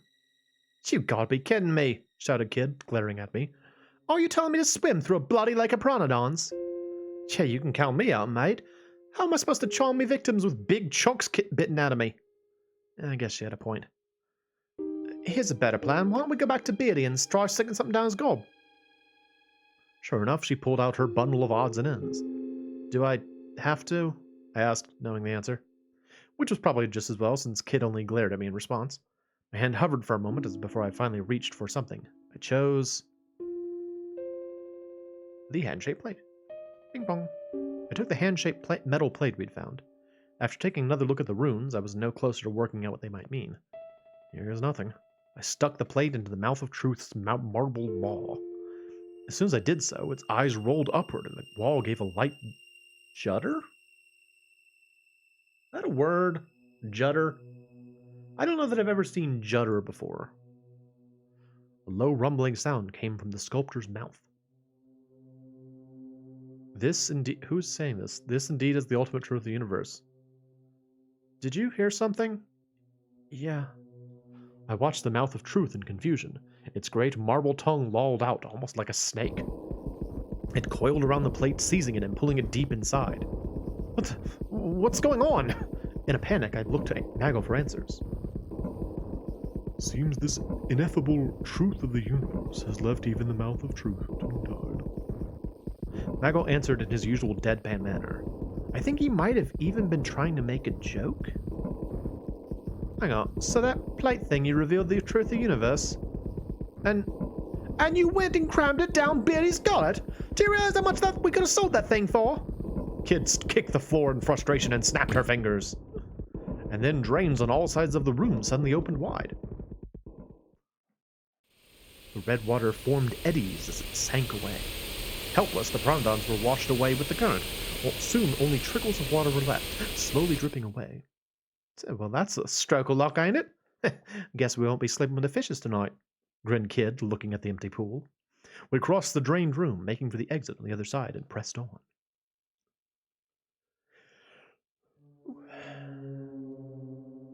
We went on through the atrium and continued down the corridor before finding ourselves at a fork in the road. The corridor stretched off to the left and right. Left. Gaggle. We continued down the corridor, eventually reaching an old, rather sturdy-looking door. So bloody marvelous. Another bloody door with another bloody magic barrier on it. I wonder what's inside. My sixth sense tells me it ain't treasure, Kid whispered back to us as she examined the door. I suspect that this is the Manor's dungeon, replied Maggle, his eyes closed in concentration. I can hear the sound of someone moaning in the darkness on the other side. But there is nothing we can do, thus is of little concern to us now. Let us turn back. With no way of getting through the door, we retraced our steps down the corridor. After making our way down the dark corridor, we came to a branch in the path. The path to the right would take us back to the atrium with the fountain. The corridor also continued directly ahead, but the way was completely enshrouded in darkness. Keep going. We continued to the dark, dank corridor until some stairs leading downward finally came into view. Go down. Slowly, we crept down the staircase, backwards, descending deeper into the shadows as we went. And at the bottom, we found ourselves at another intersection. A dim, narrow passageway branched to the left and right. Gaggle. We continued on down the corridor until it ended at a large door covered in scratches and other odd marks. Above the door was a wooden plate. It bore the legend, "Guard Room," in elaborate calligraphy. Well. Reckon this might be where to find the key to that door upstairs. No getting past that bloody magic barrier without it. Kid pressed an ear against the door and listened carefully. Don't sound like anyone's in there, she whispered. Let's go inside. Kid opened the door. The room had seemed completely silent from the outside, so we had thought it would be empty. But there inside was a lone goblin. It was sitting in a chair with a book in its hand. A light steam drifted from the teacup on the table in front of it, and with it, a delicate aroma.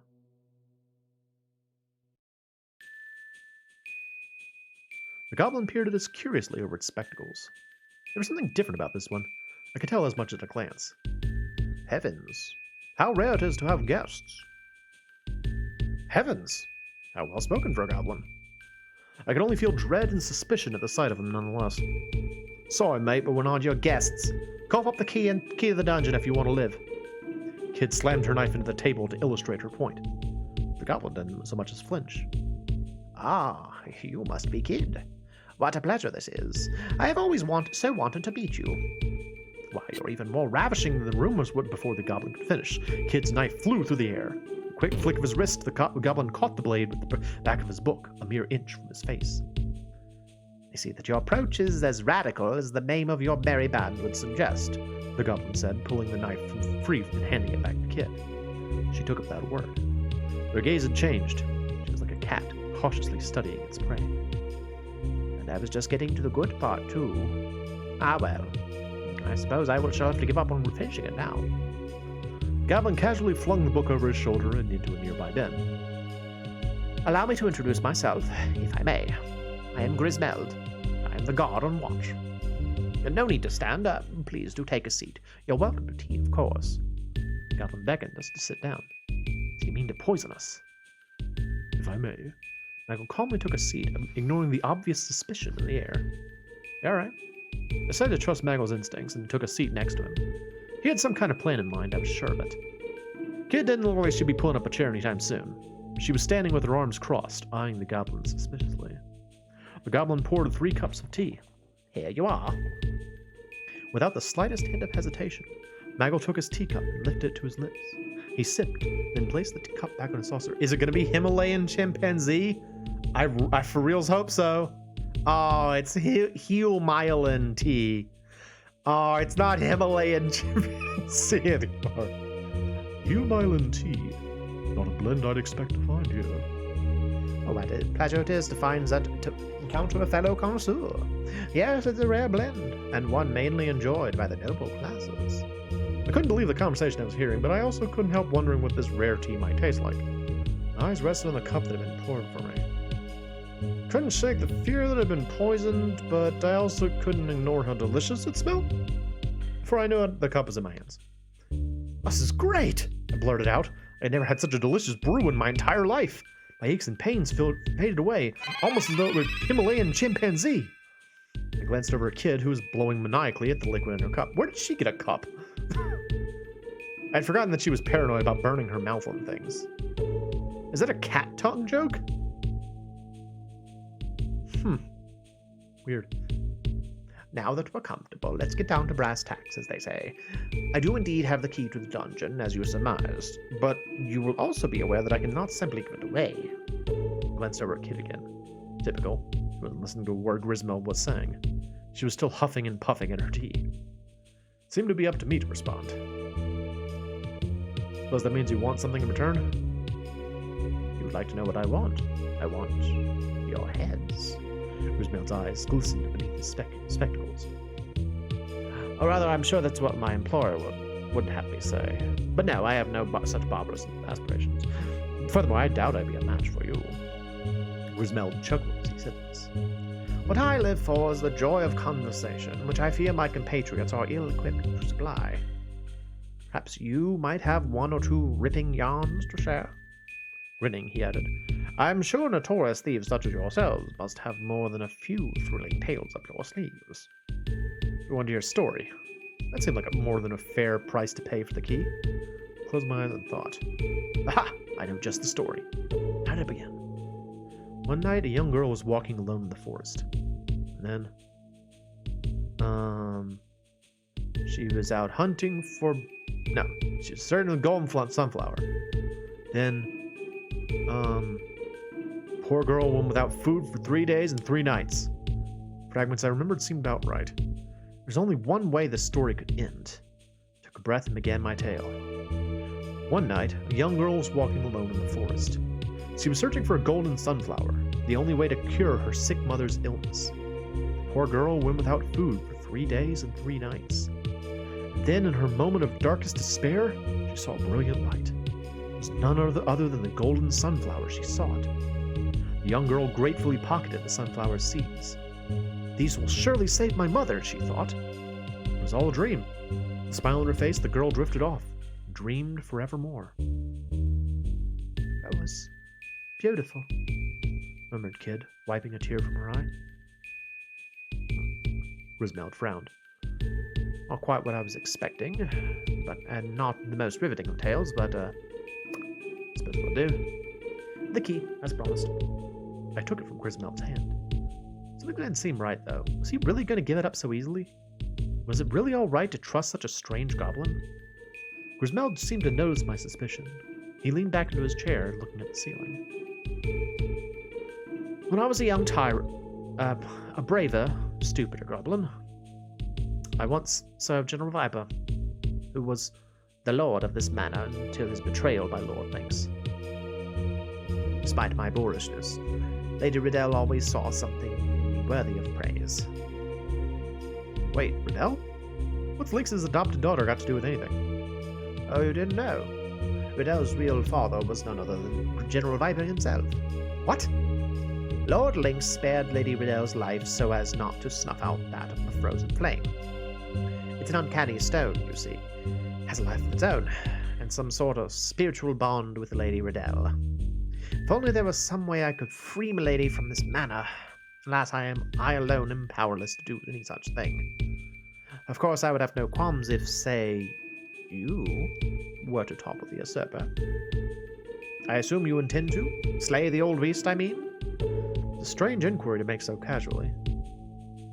If it comes to it, I was more than a little taken aback by the directness of Grismeld's question. I never expected to find that one of Lynx's own guards asking me something like that. Suddenly, I was shoved aside. Not if it comes to it. We're gonna kill him tonight, and kill him good. This Kid, of course. And in exchange, I'll have some more of that tea to take with us. Kid held out her hand before Grismeld could offer an answer. I suppose I have a bag I could share. Grismeld shuffled awkwardly in his seat as he retreated. As ever, I was impressed at how Kid's uncompromising attitude and willingness to speak her mind seemed to always get her what she wanted. sponsor. Sit tight and leave the rest to us, mate. Stowing the bag in her pocket, Kid took the job. You can trust me. I'm a girl of my word. Might have been the biggest lie she'd ever told. Right, let's get moving. She made for the door with a spring in her step. We left the room and Grismeld behind. Leading the group as usual, Kid suddenly stopped. What's that? She jabbed her finger at something in the darkness. Straining my eyes, I could see a pale white bundle of something shaking in the shadows. That's strange. I moved in front of Kid to try and get a better look. And then suddenly, the strange presence started crawling across the floor towards us at an unbelievable speed. I didn't have time to brace myself. The white figure reached my foot and reared up to its full height. It's a skeleton! Oh no! Hi, hello. Take a situation. Take a skeleton. Yarg! Yeah! Better luck next time, muttered Kid dryly, as if in response the skeleton's upper body picked itself up from the ground, turning its skull toward me. Bouncing its body with its left hand, it then pulled the skull from its head with his right hand. What's it doing now? Before I get the words out, it heaved the skull at me. What's it gonna do? Catch it. I caught it in both hands and flung it back. I slammed it to the floor. I slammed the skull into the ground. It smashed to pieces with a satisfying crunch, and as soon as it had, the skeleton's torso collapsed into a lifeless heap. So fun thing, if you dodge there, it hits Kid, and you lose affinity with her, so you actually have to catch it. Won't be troubling us anymore. Time to move on.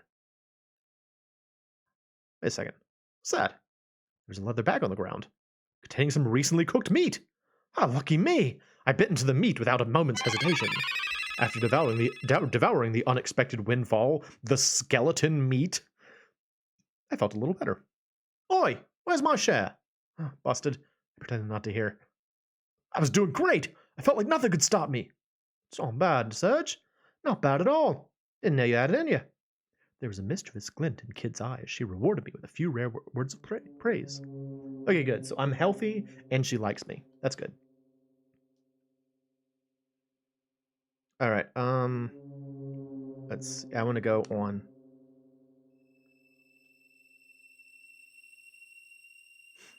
Get away with that. Something smells good, whispered Kid, sniffing the air. Let's go inside. We opened the door. Blimey, it's a small kitchen. Must be for the servants, commented Maggle. I scanned our surroundings. A basin for washing dishes, cooking utensils, some food made ready for tomorrow, and a mousetrap. It looked like any other commoner's kitchen. Kid walked over to a large pot filled with food and peered inside. Looks like tomorrow's lunch. Want to try some, Serge? I was feeling hungry. Timidly, I peered into the pot. It looked like stew, and it didn't smell bad at all. Almost inviting. I scooped some up with a ladle and brought it to my mouth. Ooh, it was delicious. This stuff's delicious. You should grab a bowl, Kid, I urged between bites. Kid was looking at me again. Staring at me intently, in fact, like she was searching for something. You ain't going green or nothing. I guess it's safe. All right, let's have a try. She licked her lips with anticipation and swiped my spoon right out of my hand. Fancy a taste, Mag? No. Kid grabbed a bowl from nearby and began spooning out more. I did the same. We ate our fill. The stew was warm and it felt as though the magic of fresh home cooking was easing my wounds somewhat. Suddenly, a little voice rang out. You there, young man with the braid. Kid froze. Oi, who you calling a bloke? Kid barked angrily in the direction the voice was coming from. A mouse was looking at us with eyes like saucers, from the inside of the mousetrap hanging from the wall in the corner of the room. I am sorry. You're a young lady, I see. The kid bowed its head in apology. Please, kind young lady, you must hear me out. The mouse put its paws together and stared pleadingly at Kid. I left the nest to hunt food for my mother, but as you can see, I managed to get myself caught in a trap. If you leave me here, I will certainly be eaten by goblins. Kid eyed the little creature suspiciously. Eaten by goblins? Oh, wait, that's stew! Putting two and two together, Kid ran for the sink. I beg of you, please free me from this trap. My mother is sick, and she'll be terribly worried about what has become of me. The mouse was clearly begging for its life, but there was also an odd little glint in its eye. Meanwhile, Kid was at the sink. Blorfed! Oh, I'm never gonna get that taste out of my mouth. I'll be buggered if I'm hanging around here any longer. Kid had returned from the sink, only to stamp off toward the door, looking very green around the gills. K- kindly, young lady, I don't suppose you could free me first? You got this. You got yourself into this mess. You can sort it out yourself. Kid all but spat on the ground as she left the room. The mouse's eyes welled up as it looked at me. Young man, please, you're my only hope. All right, so if you free it, you fall into a trap. So I'm not going to. Sorry, we've got things to do, I mumbled, following after Kid. I promised myself I'd come back this way later on and free the poor little thing if I could. Oh, okay. So yeah, if you let the mouse out, the mouse is actually a monster and it traps you, but it actually gives you a clue about what you're supposed to do later. So we're gonna go free the mouse. We're gonna go stupidly free the mouse. Nope. Turn back. Serge is real upset about that mouse. Go inside. I want to free the mouse. Mm-hmm.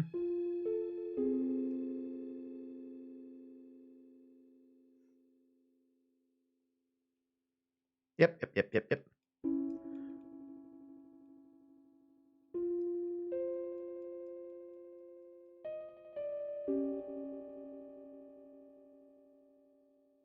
Mm-hmm. Mm-hmm. Mm-hmm. Oh, she's doing it, actually. Fine. Guess we can't leave you to rot. Hold still, let's get you out of there. She lifted the trap down to the floor and opened the door. The mouse bounded happily out from inside. The mouse gave a wicked chuckle. You poor naive fool. Suddenly, its body began to balloon massively in size. Bugger me! A griffin! The enormous creature stared balefully down at us. Idiot humans! My mother is not sick, but yours will be when she sees what I've done to you. You dirty little swine! And after all I've done for you! Kid's face was red with anger.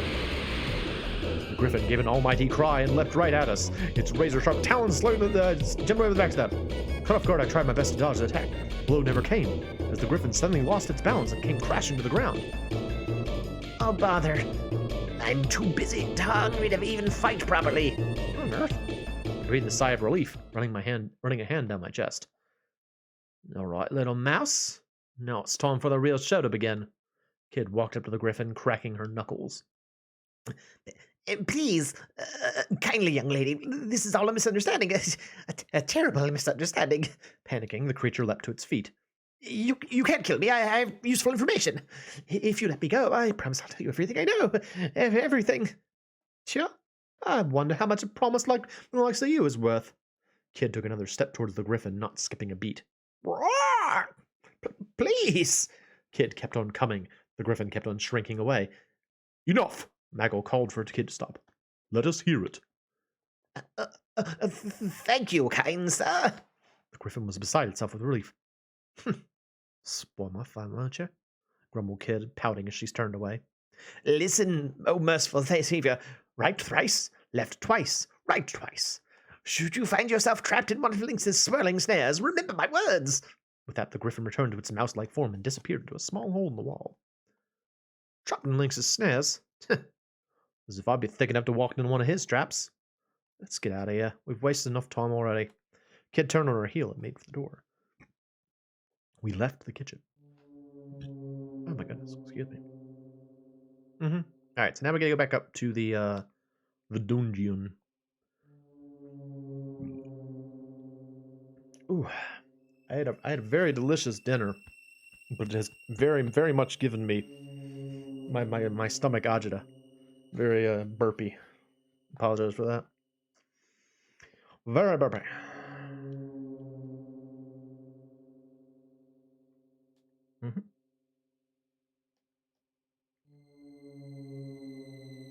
Right. Key we got from that creepy old goblin to do the trick. Kid slipped the key into the lock. The heavy door groaned slightly as it slowly swung open. Clammy air rose up around our feet, as if crawling blindly through the darkness.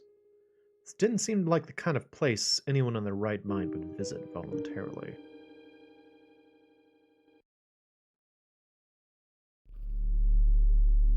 We pushed the heavy iron door the rest of the way open and stepped into the darkness. There was a row of cells, all locked behind iron bars. 1, 2. Oliver, Melgan, Soran, forgive me, please. Forgive me. We heard a voice from the third cell, whimpering and crying pathetically. I strained my eyes to look inside. Faintly in the darkness, I could see something that looked like a man sitting on the floor. This was the source of the voice. Oi, you alright, mate? Kid called up to the figure. Forgive me. It's all my fault. It's my fault that the Dragoons never deserved this. General Eddie Riddell. Oh, forgive me. I beg of you. The old man didn't seem to respond to us at all. He only sat facing the wall, begging forgiveness for who knew what. Hello? Can you hear me? Asked Kid, trying again. There'll be no getting through to him. His real self will have long since retreated inside the shell he has created, said Maggle, cutting her off. Shell? What do you mean? Asked. He has built a shell around the core of his psyche in order to shield himself from the truth. He is running from something terrible. He has seen something, or been through something, or has done something. And so he has created his own world on the inside as a final refuge, the outside world lost to him forevermore. I looked at Maggle with surprise. I detected a hint of unspoken sadness in his words. For some reason, he was looking at Kid, watching over her as she stared at the man in the cell. Seeming to notice my gaze, Maggle turned back to face me, assuming his usual emotionless expression once more. We live in a world of sorrow and foolishness. It is only inevitable that some will try to escape it. But despite his hard words, his eyes retained a certain softness, his steely gaze giving way to a gentle light. You understand? Can you be a bit more specific? I'm not sure I understand what you mean. Could you explain a little more? I asked him. Of course. You have seen the rapt state Kid enters before stealing something, I take it. Oh, I'd seen it all right. An image of Kid, hands clutched in front of her heart, twirling stars for pupils, floated immediately into my mind. The item in question may not be hers yet, but in her mind she has already taken possession of it, become possessed by it, even. In other words, she has been transported to a place completely outside herself. The man you see before you has been transported to a similar place, albeit a much darker one. It made total sense to me now. I still find it amazing how an example from close to home can explain things so clearly. Mag, you're treading on some very thin ice here. Was he? I mean, he had a point. My musings were cut short by her fist crashing into the side of my head. Don't you even think about agreeing with him, Serge. I can get on her bad side without even opening my mouth. It was almost impressive. But I don't get much out of him anyway. He's miles away. Let's just leave him and try somewhere else. Kid made for the door of the dungeon. Wait, called Maggle. We must find some way to get this man to speak. What for? I mean, he's always speaking already, just none of it makes sense. You have to. Some things he said piqued my curiosity. He mentioned the Dragoons, and Riddell, too. So? You said the Dragoons are ancient history, snapped Kid. Besides, how can we trust anything he says? He's clearly gone off his rocker. She had a point.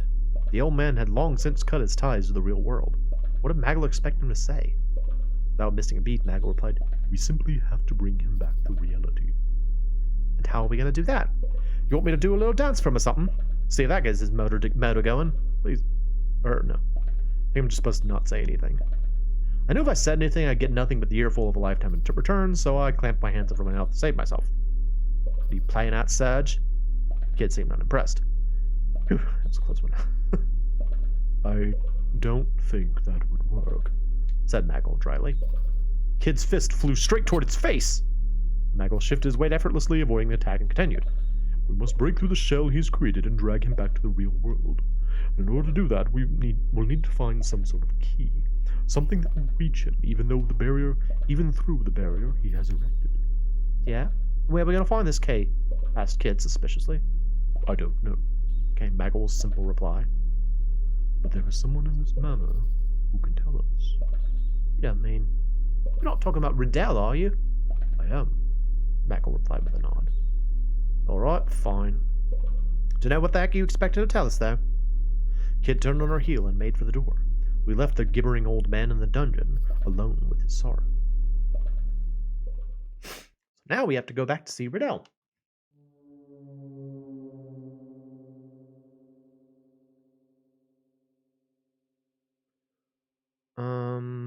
Atrium, yeah.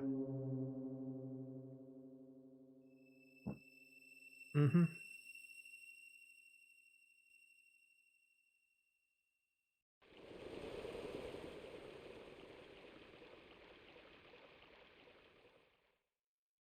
They didn't talk about the stink of dead fish this time.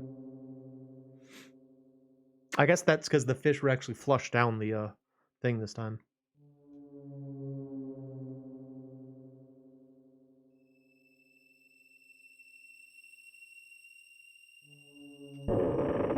Let's see if we can find Riddell.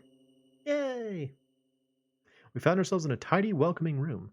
The knickknacks and curios dotted around the place seemed to be well loved. Oh, it is the same things. Is someone there? Came the voice of a young woman. We shrank into the shadows. Bing! There she is. The woman appeared from deeper within the room. She was lightly made up and had a gentle, unthreatening air about her. It was Lynx's daughter. Strange. I'm sure I heard someone. I was at a loss to do for a moment, but before I had had much time to do much more than hold my breath, Kid had already darted over. Ta-da! And thrust her knife out, stopping the blade only a hair's breadth from the woman's neck.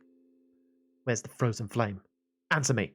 Her voice came out in a harsh growl. I rushed in to hold Kid back before she hurt the poor woman. Kid, do we really have to do it this way? Shut your trap, Serge.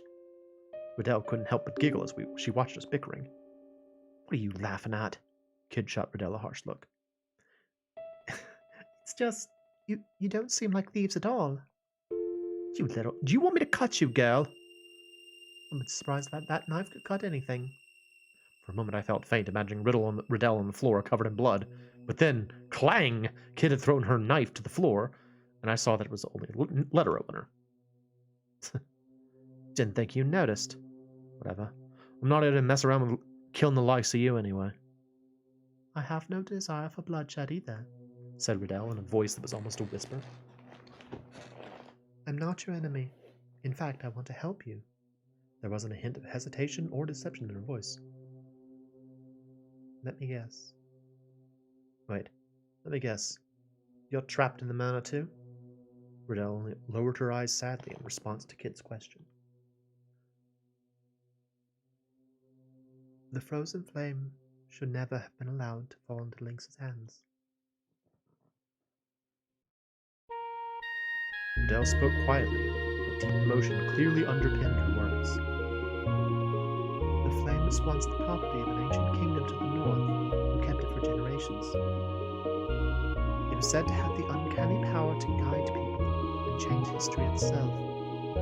After that kingdom fell, the flame changed hands countless times, until eventually it came into my father's possession. That was before I was born. Sometime later, Lynx became aware of the flame's true value and approached my father under false pretenses of friendship. Not a soul suspected what his true intentions were. Then on that horrible day, he destroyed everything. He killed everything. Riddell shook her head and then buried her face in her hands. I don't care about the frozen flame.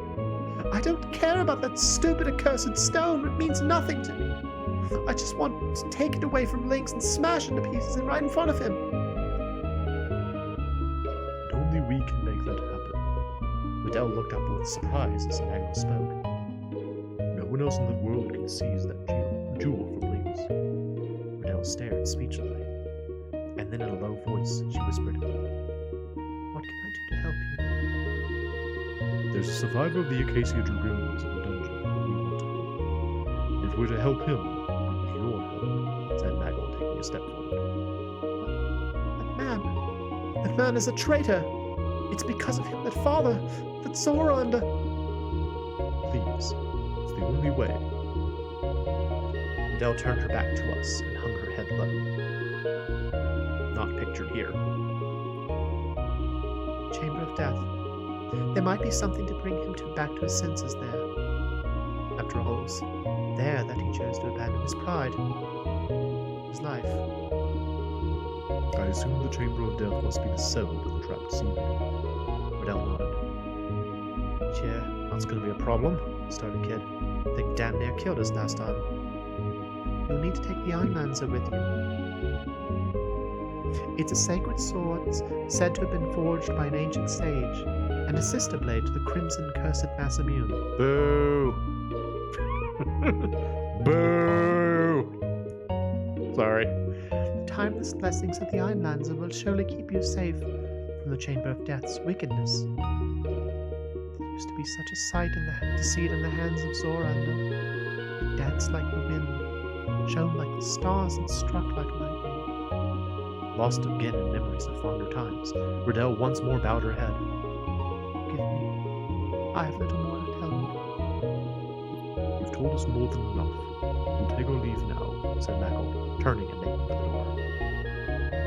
I wish I had the strength to change things like you do, whispered Riddell, biting her lip. Kid hesitated for a moment, seemingly deep in thought. It ain't about strength. It's about having a purpose, something to fight for. I'll be praying for you. Kid shot Riddell a look over her shoulder. Great. Hope you can cross your fingers too. We left the room. The passage outside the room continued to our left and right. Going right would take us to Lynx's room. I'd say I gotta go back to... Where do I have to go to? I have to go to the atrium. Yeah. Now we have to go back up to the tower room. So stairs. Yep. A lot of walking around. You know how it is. To the terrace.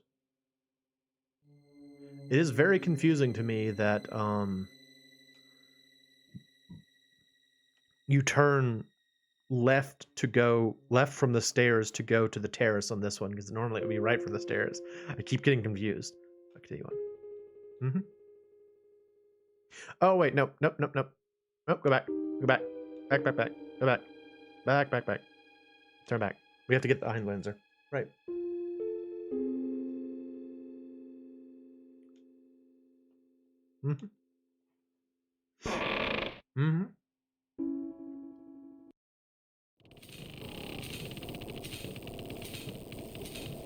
There it is. I'll take ticket to not getting turned into mincemeat.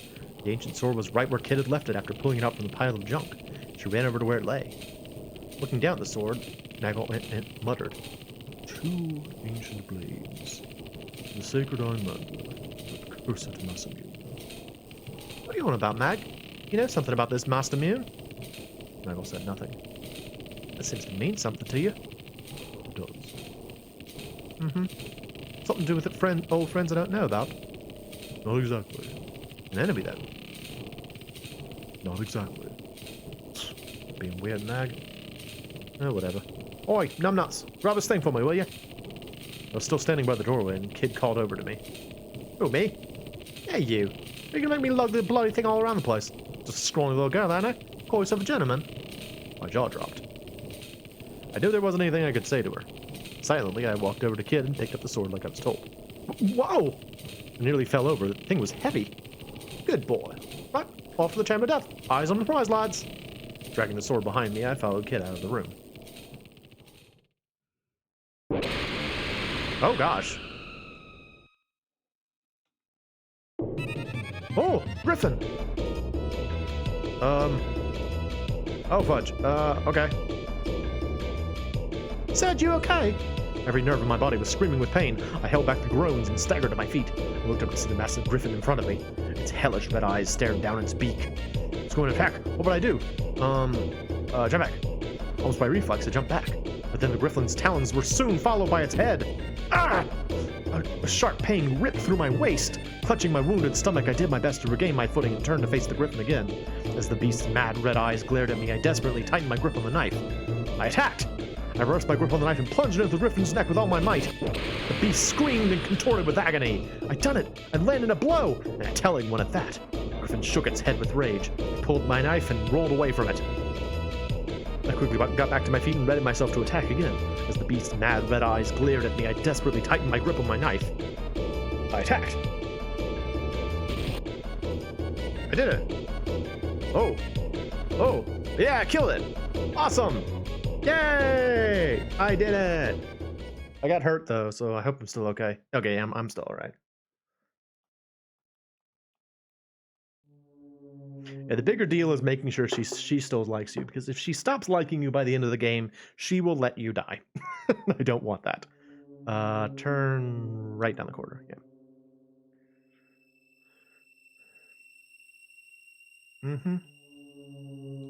Keep going. So we've seen several of the random encounters now. We have not encountered the poltergeist, nor have we encountered the maggot/demon. So I wonder if we'll run into those too. So this place is just as creepy as I remember. Lovely. Grumbled Kid. She was She was looking at the stains on the wall. The ceiling had been pulled back up, but there's no reason to believe it might not come grinding down again at any moment. Bearing in mind what Riddell had told us the room was called, it definitely wasn't somewhere we wanted to linger. Quickly, hissed Maggob, crouching down and examining the ground before crouching down and examining the ground for clues. Kid and I crouched down too. What were we even looking for, though? What could the old man have left in this room that would help us bring him back to reality? The flagstones of the floor were smeared with a black, gooey substance, also known as butter, which gave off an odd, rotten aroma. I shook my head, trying to drive an uncomfortable thought from my mind. Kid saw me and clearly wasn't doing much better herself. She slowly turned, positioning herself so that she was facing away from the stains on the wall. There's no point in thinking like that. I just had to try. Then... oh, the door slammed shut and the gears ground to life. There we bloody go again. We have to stop it. If we don't deal with the trap, we'll never find what we're looking for. Shunk. Oh no!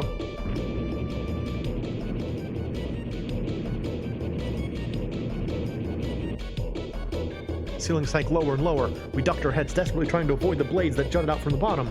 Kid looked at me and screamed. The sword! Use the Einlanzer! What? How do you use a sword? Die, ground! Kill the butter! There! I drove the sword into the floor with all my might. A shock ran through the room. Beams of light scattered from the blade, covering the floor and walls, and then racing upward. The ceiling gave an almighty... there's that judder word again. Still don't know if that's a word. Then stopped. Oh, we made it. I sank to the floor helplessly, my heart racing. Hey, what's that? Kid was pointing at a part of the wall. It was where we'd seen the message written in blood. Guess we found what we were looking for. Part of the wall collapsed, revealing a cavity behind what had looked like a piece of solid stone. Inside, I could see something glinting faintly in the darkness.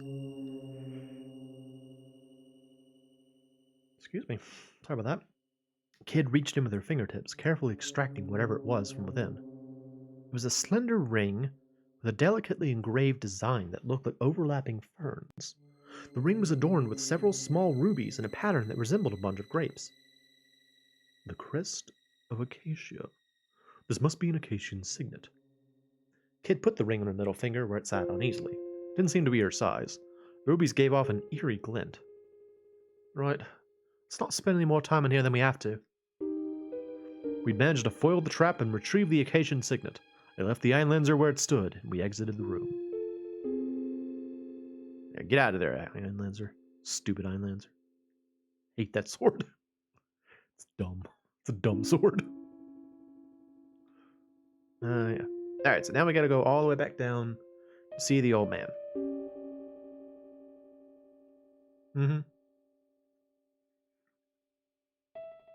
Keep going. Mm-hmm. Down the stairs. Down the stairs. We're actually pretty close to the end of the game now. And I'm going a little over time because I want to have I want to finish the entire game in the stream. So we'll go to the atrium.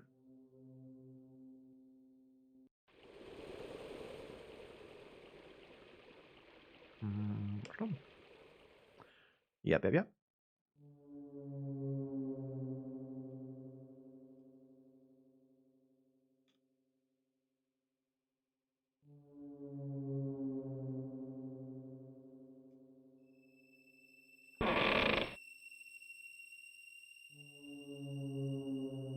Having retrieved the Acacian signet, we returned to the old man's cell. As soon as we got there, Maggle took a step forward and grabbed onto the bars. They creaked and groaned as he heaved at them, gritting his teeth as he summoned every inch of his might. Ounce of his might. Slowly, they bowed apart.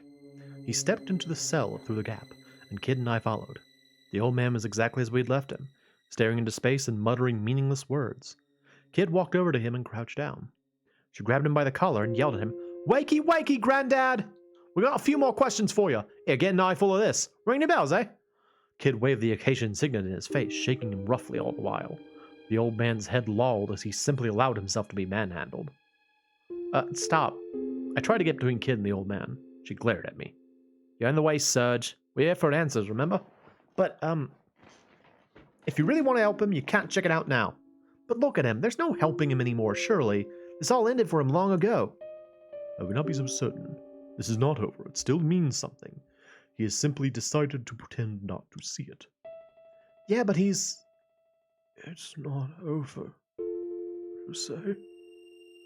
Struck by the man's sudden interruption, we all turned to look at him. A faint glimmer of light had returned to his once vacant eyes. That's right. None of this is over until we make Lynx pay. His eyes began to cloud over him once more. Oh, my former allies have finally come for me. I am to blame. It is because of my indiscretion that the frozen flame was stolen, and that of all the Acacian dragoons, only I remain here in this manner. Now all is well. Oh, you have returned. Oh, Melgid, Zoranda. Where have you been all this time? Did you all return to Lake Stoke? Never mind all that, Grandad. Where's the frozen flame? Give us a clue. Anything. Come on, but out with it. I couldn't decide if Kid sounded more annoyed or more desperate. The frozen flame? The old man looked momentarily confused. And then a wan smile crossed his face. Oh, my word, Lady Riddell. It has been far too long since last I had the pleasure. Why, you'd only turn the third candlestick from the left as you enter the main hall. That will open the underground vault, as you know. Kid wrapped her arms around the old man and held him tight. And then, in a trembling voice, she whispered, "Sorry. I promise we'll get it back." Ah, ah, The man recoiled in horror and then began to sob once more. I am to blame. It's my fault. Forgive me. Forgive me. Look, if you won't get out of here, now's your chance. But it was no use. He was too busy cowering and wailing to hear me. Oh, that was Serge. We're done here, Serge. We can't help him. There's things we need to be doing. Thank you, whispered the old man before following Kid and Maggle out of the dungeon. Alright, bye. Alright, now we're gonna go all the way back up to the top. Alright, back. Atrium. Mm-hmm. Atrium! Hello, naked baby! Hello, naked baby. Continue on.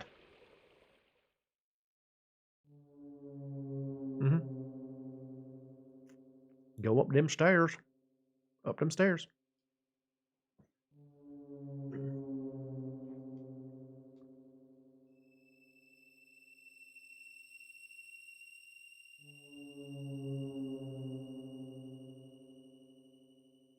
Mm-hmm.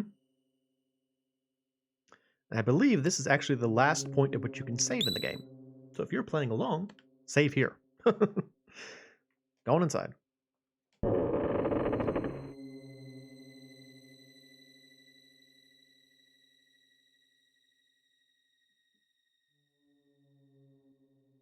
Mm-hmm.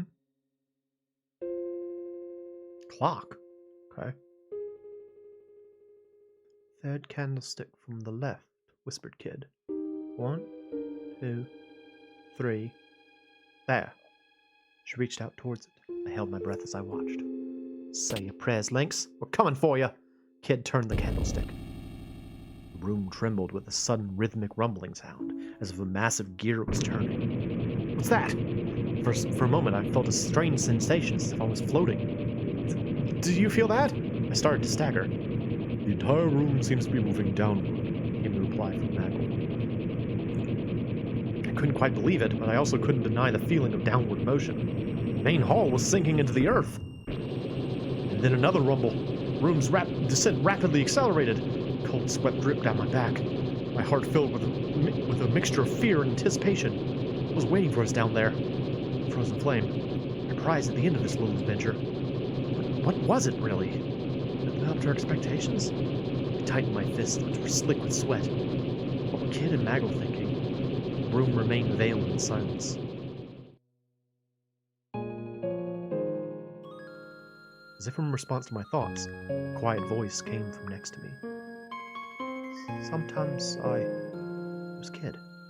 I looked over to see her standing stiffly, staring forward with her hands clenched into fists. Sometimes I feel like I'm stuck in a losing battle. I fight I'll never win, no matter what I do. It's a side of her I'd never witnessed before. Even from this angle, I could see her fear and doubt flickering across her face. I felt a tender sting in my heart. What are you fighting? What are you fighting against? Good question. Fate, maybe. Life, even. I'm not sure I can put my finger on it exactly. It ain't Lynx. I mean, sure, I'm here to fight him, but it's different. It ain't clear cut like that. I feel like there's another me inside me. One that's just sitting there, looking out at how empty and pointless everything I do is. It's the best way I can describe it, right? Stunning. Load of nonsense, eh? She smiled ruefully. I didn't know exactly what she meant, but I felt like I knew broadly what she was getting at. She may have talked tough, but underneath it all, she felt fear and uncertainty, just like the rest of us. I mean, that was no great revelation in and of itself, but hearing her say it out loud gave me a strange sense of relief. I stole another sidelong glance at her. Her expression was different, more mature somehow. Sorry, mate. You didn't need to hear that. Not exactly me trademark brand. Carefree banter, eh? She stuck out her tongue. Normal service had been resumed. Or so it seemed, for a second. Thanks, Serge. And you, Meg, she said, suddenly serious again. Couldn't have made it this far without you both. Listen, if we don't... after this, I mean, if we don't get another chance to... you know what, forget it. She closed her eyes and forced a smile. I wasn't sure how to respond, so, true to form, I just stared at her some more. I could have sworn I caught a flicker of a grin across Maggle's face, too. He was standing just at the field of my vision, arms crossed and eyes closed. Maybe it was just my imagination. Contemplative silence descended as the hall continued its journey down to the bowels of the manor. Whoop! A crash split the silence, as if we collided with something. Screech! A loud metallic scraping filled the air. The room rocked, finally came to a halt. Looks like it's the end of the line. All change. Oh. The swelling grandeur of the organ suddenly filled the air. No one had so much as touched it, yet the keys and pedals were moving by themselves. The melody it played was both unsettling and sad. Funeral tune, is it? Way to greet your guests. Kid took a long stride forward and Kid turned to face me and Maggle. Come on, let's go. Maggle and I gently nodded our assent. Kid grinned and turned back to the door. We're coming for you, Lynx. This is the end for you. With that, she led us from the hall.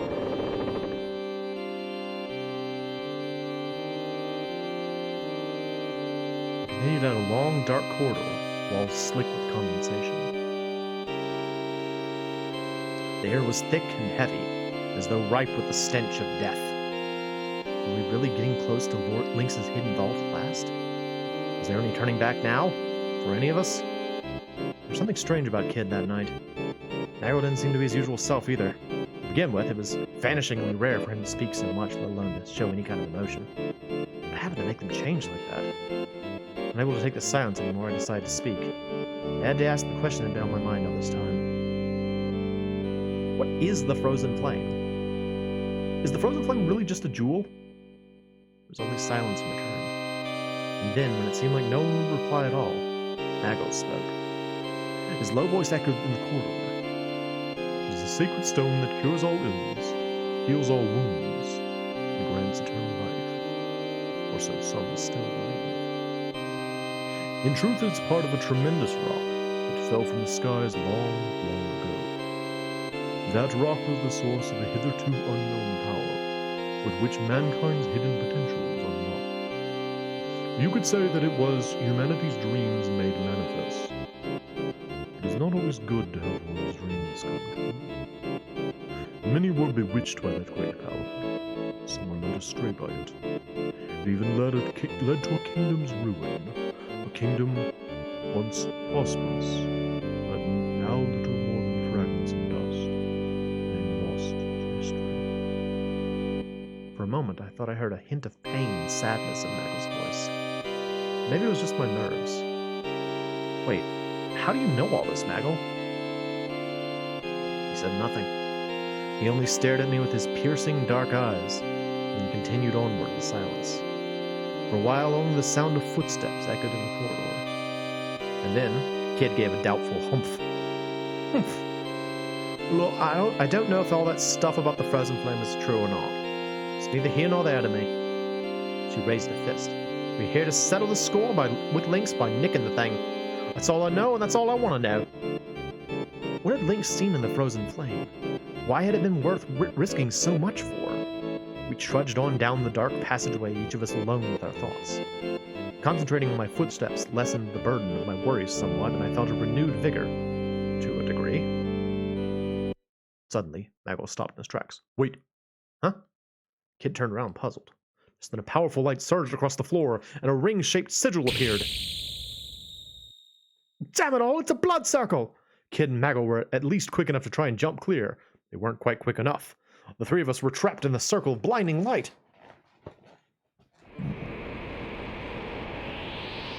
Now, now! The sigil rotated left and right with us at the center, cutting off all routes of escape. Gah! We're trapped! A wall of heat and wind blew up around us, and swirling lines and spirals of light assailed us wherever we turned. Don't let the light mesmerize you. Cover your eyes, shouted Nagel, raising a hand over his mask.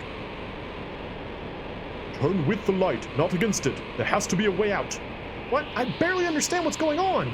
Kid's elbow brushed against the wall of light surrounding us, sending sparks flying. Be careful. Merely to touch it is more than enough to harm you. Stay well back. I slowly turned my body to follow the movements of the ring of light, looking for a gap to escape through. Alright, so it was right 3 times first. 3 steps to the right. There! I see it! That's our way through! I found a gap in the wall and carefully walked through it. Kid, Bagel, this way! We managed to get through the barrier unscathed. We weren't out of the woods yet. There was still another wall of light swirling with a great wind in front of us. Yep. Now left twice.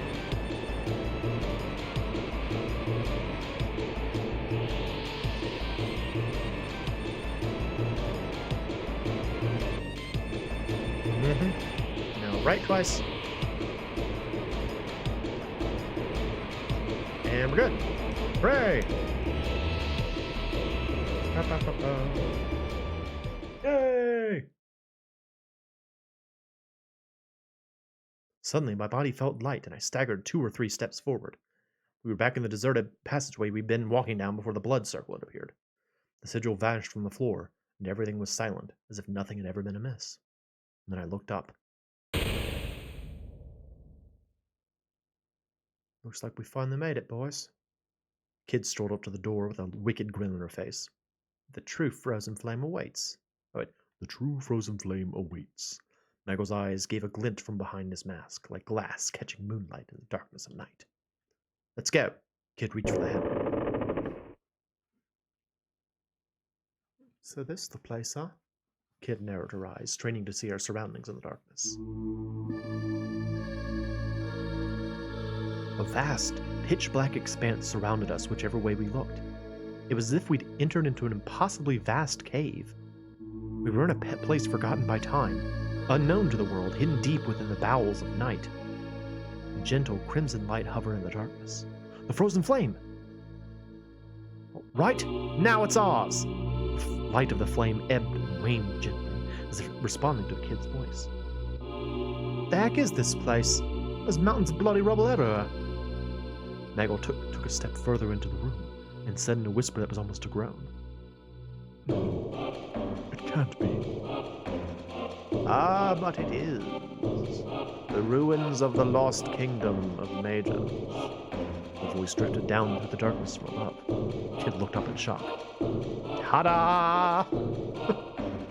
Lynx! I'll kick your flea bit now, I'll so hard you'll kiss the moon!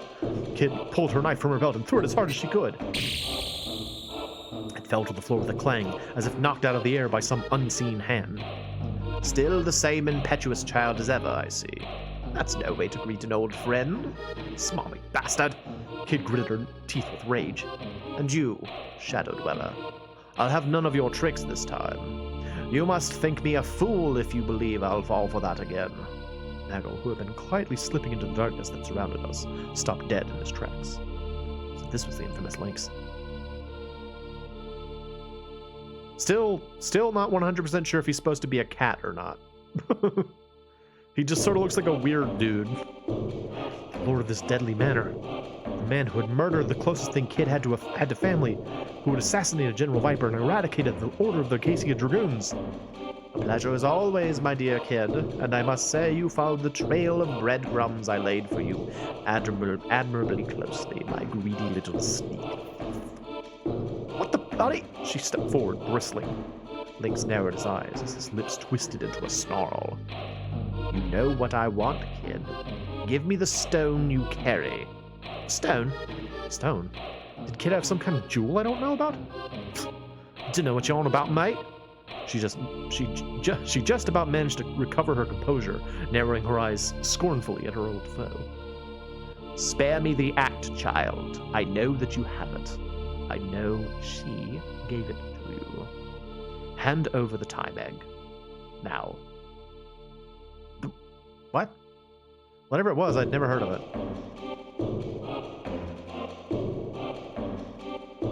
Dreaming if you think I'd give it to the likes of you? Kid shot back. That's all I have left of her. I'll never let go of it, not for anyone, definitely not for you. I'll tell you what's gonna happen, you bastard. First I'm gonna take the frozen flame, and then I'm gonna ram it down your throat. Cordial young fool. I was hoping this might be a civilized exchange. Alas, it seems my words will only fall on deaf ears, and you are determined to repeat your past errors. Lynx moved his hand to the grip of his ornate golden saber that hung from his belt. Last time I showed you mercy and let you leave with your life. That was a mistake. One which I mean to correct. Surge. Nagel, stay back. Kid took a step forward, glaring at Lynx, her gaze unflinching. This ends here now! You'll pay for what you've done! You'll pay for what you did to Luca! With a scream, Kid leapt into the air like a bird taking flight. Her foot lashed out in a scything kick aimed right at the side of Lynx's head. There was no contact. Where Lynx had been mere moments before, now there was only empty space. Kid landed and immediately launched herself back into the air, putting the full force of her momentum into another kick. This time, Lynx leaned back, letting Kid's foot swing past only a hair's breadth from his nose. And then it was Lynx's turn. He lashed out with his saber, carving an arc through the air in front of him. Kid was ready for him, however, and had already jumped back to a safe distance. The two glared at each other from mere footsteps apart. At least you had the decency to prepare a little better than last time, Lynx purred. A red line appeared on Kid's cheek, slowly coalescing into a drop of blood. Kid! In a flash, she launched herself into yet another attack. Lynx dodged to the side, then made to strike her with the hilt of his saber. Kid moved awkwardly to avoid the attack, losing her footing, and then Lynx was on her like a bird of prey before she could fully recover. There was a gasp and a cough as Lynx drove his knee into the pit of her stomach. Kid collapsed. A steady stream of red dripped from her lips. Will that be all, girl? Lynx gave Kid a merciless kick to the side, sending her flying. She landed on a pile of rubble, her body rolling until she hit a large stone pillar, and there she lay, lifelessly still. Kid? Kid! I screamed her name as I charged towards Lynx. Mag was there already. He flew through the darkness, part of the shadows, before crashing down on Lynx like a bolt from the blue. Lynx jumped back, and countless threads of light flew from his fingertips toward Maggle. The droning hum, the threads of light surrounded Maggle, crossing over one after another. They spread to form a lattice of light that gave off a blinding glare and trapped Maggle where he stood. What is this? Maggle staggered and groaned, attempting to shield his eyes with his hands. It is a simple enough spell, my shadowy friend, for those inclined to learn it, and one which sadly for you leaves no darkness in which to hide. Lynx leered at Maggle with a venomous grin. You've been quite a thorn in my side. I'll let you live long enough to regret it. Maggle struggled and groaned. I had to do something. Kid and Maggle needed me. But what was I gonna do? Challenge Lynx. I charged at Lynx. I screamed as I rushed towards Kid's nemesis, and then in one fluid motion, he spun around to face me, lashing out with his saber. I tried my best to dodge the blow, but the blade sliced into my body. Urgh! I collapsed in a heap and rolled down onto the rubble. You aren't the first arrogant little street rat I've cut down, and you won't be the last.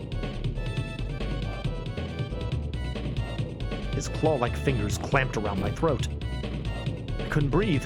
Tightening his grip, Lynx lifted me bodily until my feet were dangling in the air. I could feel his talons mercilessly digging deeper and deeper into my neck. Panic filled my mind. Look, kid. See your friend. See him suffer. This is your doing. This is your hand around his neck. Kid's breathing was ragged, and blood still dripped from her lips. Opening an eye, she groggily raised her head. She couldn't get up. She didn't have the strength. Surge! Give me the time egg. Do you even know what it is? I suspect not. Think of it as a concentrated pocket of space. With a frozen flame and time egg in hand, one can bend the fabric of space and time and rewrite the past. There are errors I mean to correct. Mistakes in the past that must be set right. Lynx's narrow, emotionless eyes returned to my face. How long before he perishes, I wonder. I struggled to breathe, but could only make choking sounds. Kid screamed my name. Decide. Will you watch the boy die, or relent? Does his life mean nothing to you? Can? She balled her hands into fists and dropped her gaze. The vision started to fade. And then I heard her voice as she struggled to speak through the pain. I'm sorry, Serge, but I swore I'd sacrifice anything to stop Lynx. Don't worry about me. Don't worry. Don't worry about me. It was all I could do to force the words out past Lynx's icy grip. I was starting to black out. Was this really how it was going to end? I hope not. Oh, for crying out loud. Fine, you win. Here, have your damn rock. Lynx's grip on my throat loosened. And we all went back to our original positions. Groaning with pain, the Kid reached a shaky hand into her shirt. I knew you would come around to the end. Lynx threw my body to the ground and walked over towards her. Just shut up and take it, you bastard. It's all you deserve. With all the strength she could still muster, Kid lashed out at Lynx with her right hand. Gah! He leapt back in a desperate attempt to evade the blow, but it was too late. Kid's nails, sharp as cat's claws, raked mercilessly into his face. Lynx roared with pain. He staggered, clutching his left eye. Blood oozed through the gaps in his fingers. You wretched little chit of a girl. Link stood awkwardly, still clutching at the wound on his face. The fingers of his free hand arched into furious talons as he walked back towards Kid, who still lay on the ground. I will kill you all. He kicked her hard, concentrating all his wrath and venom into the blow. Kid gasped as all the wind was knocked out of her, yet more blood ran from her mouth as her body rolled across the floor. Kid! I yelled hoarsely, clutching my burning throat with one hand. Lynx turned his head slowly to look at me, one eye fixing on me coldly as it came into view. He took a step towards me. Yes, perhaps it would be better to start with you. My dear Kid, rest assured that your friend's death will be a most elaborate and painful one. You will truly know what it means to suffer, boy. I will put you through the same suffering as I did that Luca woman. Kid's body stirred with shock and horror. Her eyes slowly opened, fixating on Lynx. They were wild eyes, stained with the blood that poured from her brow. Gritting her teeth, she staggered to her feet. Lynx. Lynx! And then an explosion of light burst forth from the frozen flame. And everyone left the room suddenly. Another light began to form somewhere near Kid's chest, resonating with the light of the frozen flame. Twin lights intertwined, twirling slowly upward. And as it rose, the golden spiral spread. No! This cannot be! Link stood motionless, transfixed by the spectacle. Is this the Time Egg's power? I mean, yeah, I guess. We don't really know what the Time Egg will do, but I guess. Kid screamed as the raging blaze of light engulfed her. I'll never let you do it again! I'll never let you steal from me again! Bathed in the glow, her body shook. Blood-red tears dripped from her eyes as they took on a distant look.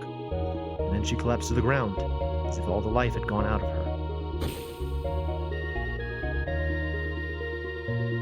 I heard a voice. It was quiet and still, like the evening. It has come to pass. Kid is retracing her memories, her lost memories back through time, back to the Lost Kingdom.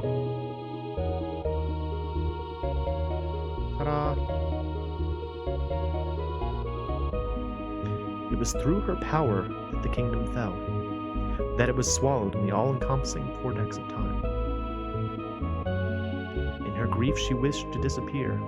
Her past, her future, she wanted it all to sink into the void, to be lost in the seething whirl of time. She despised what she had done. She closed herself off from all that she saw and heard, and cursed her very existence. But the stone wished for her to live. The hands of her clock were rewound, her memories unraveled. The stone gave her a chance to begin again. The stone had both the power and the will to bring this about. Sinking through the sea of time, she drifted here, a mere babe, her memories a blank slate.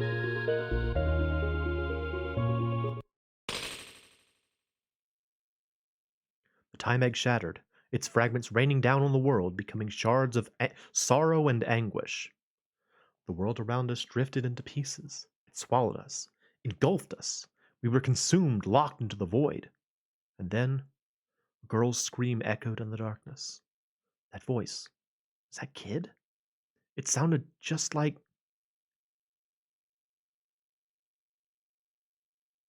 No! This is wrong! The black vortex, it surrounds us! No! Stop!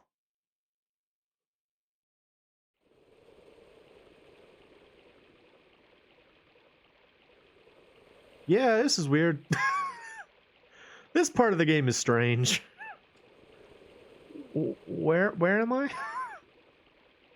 I have lost... Who's speaking right now? I've lost everything, and now I can but wander.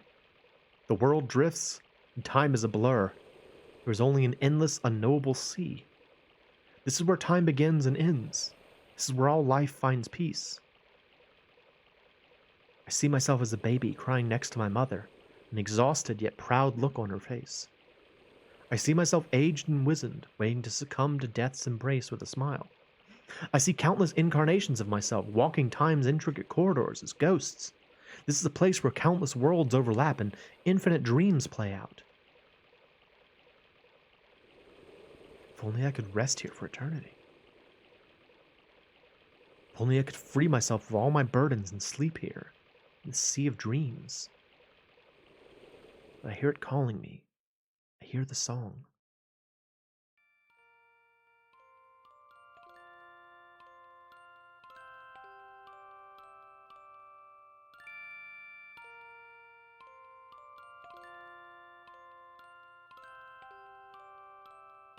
Kid! Kid, please! Can you hear me? Kid! Kid, say something! Kid, you gotta stay with me! Who's that? Who's calling me?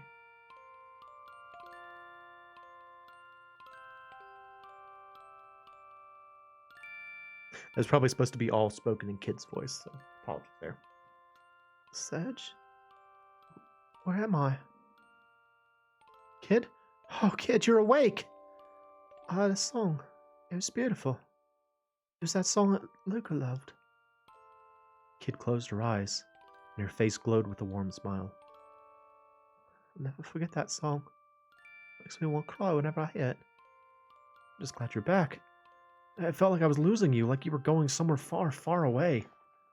Before I knew it, I was humming the song for you. I don't know if I ever mentioned it, but I wrote it when I was first started out as a musician. Okay, so this is a little bit better than the SNES one, where, like, I think Kid says something like, Lucas sang this song to me when I was, like, a child. In this one, she just says that Luca loved it, so maybe Luca only learned about it, like, late in her life. I don't know. Still kind of fishy, though. I knew you liked it, so Kid gave a gentle nod. It was you. You were the one who called me back. That was you calling me name. Thanks, Serge. It's okay. It's okay now. I'm back. Suddenly, she gasped with pain. Lynx's saber had plunged deep into her right shoulder.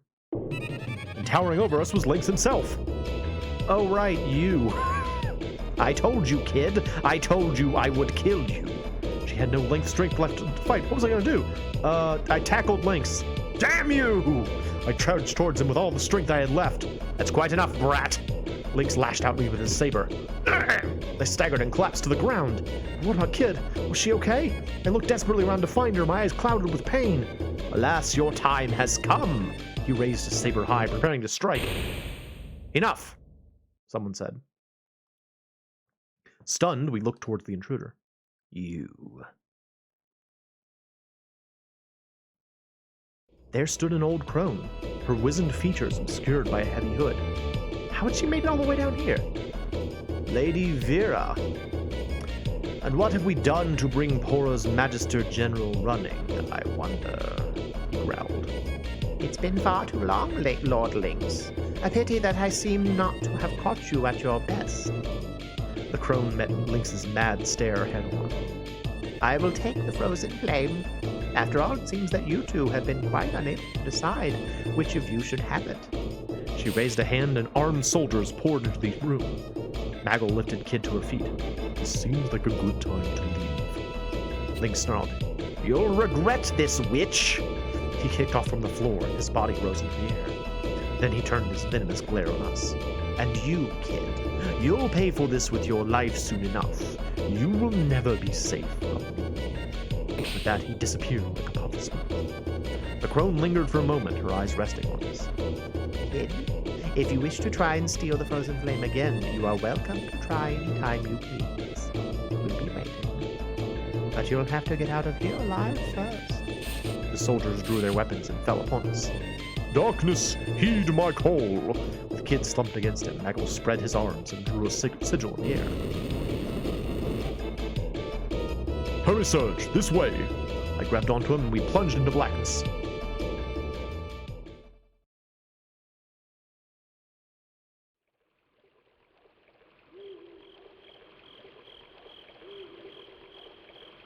Thanks to Maggle's magic, we managed to escape the manor alive. The lights of torches dotted the forest, and we could hear soldiers calling to one another. We stopped briefly in the darkness of the woods, and Kid leaned heavily on a tree, desperately trying to quiet her ragged breathing. It was a terrible wound she'd suffered, and it seemed to be taking its toll. Are you okay, Kid? Yeah. Don't worry about me, mate. We're surrounded. It won't be long before they catch us, said Maggle, his eyes cautiously scanning the area. Kid raised her head to look at me.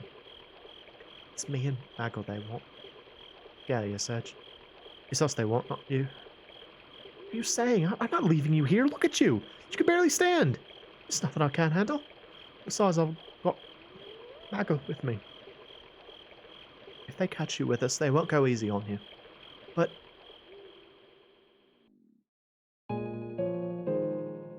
I remembered everything. I remembered another me.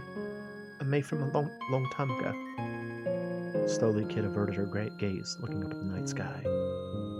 I have to go. Stars reflected in her eyes, and suddenly she looked like nothing more than an ordinary young girl, with a sad, distant expression in her face. Kid. Don't worry, Serge. Okay. We'll meet again. Kid smiled. We'll meet again. Somewhere. Someday. Sometime. Promise. Her eyes closed gently. I didn't manage to nick the frozen flame in the end. I lost the time egg too. Only thing I had left of Lucas. But it's okay. Everything's gonna be okay. Something inside me that shines brightly than a stupid jewel. The most important thing in the world. She opened her eyes again and fixed them on me. I could have lost myself in their depths forever. No one could take it from me. Not for as long as I live. There's nothing else in the world I wanted but this. I doubted I'd ever want anything again. I only wanted this moment. All the clocks in the world could have stopped right then and there for all I cared. And that was exactly what I wished for as I gazed at her. Come on, Serge. Thanks. She looked down and turned away, disappearing in the darkness of the night. Will I ever see her again? Kid! Don't follow me, Serge. Please. Just don't. I strained to try and catch a glimpse of her as the last traces of her shadow vanished. Vanished toward a place I might never reach again. No, Kid! I leapt to my feet and meaning to chase after her, but a shadow soon blocked my path. Maggle! Without saying a word, he slowly shook his head. Behind the mask, I saw a sadness in his eyes. Then the shadow withdrew and melted into the darkness. Maggle? Kid? Wait! Don't leave me! I screamed at the night, but there was no reply. The black silence swallowed my cries.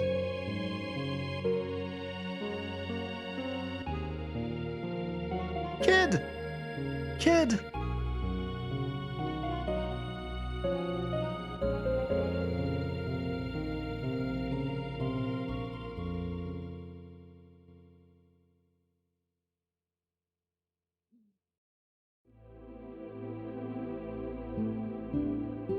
Oh yeah, we were reading all this in a book.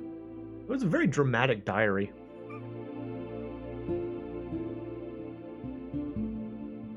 And so ends yet another tale.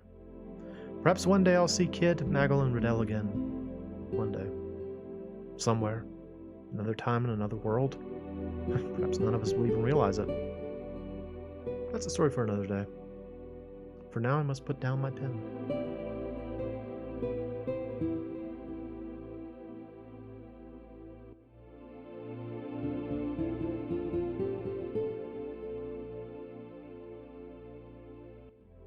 Closed my grandfather's diary. And then from downstairs I heard my mother calling. Did you hear me? Your friend's here. Nimble footsteps charged up the stairs. The door flew open. In tumbled a young girl. A girl who seems somehow familiar. Hey Serge, it's a beautiful day for adventuring. I found a rundown old manor off in the woods to the north. You wanna go exploring? Come on, put the book down and let's get out there. It's up in Kitsune Forest. The forest of the fox people. I know, because I played the other version of this game.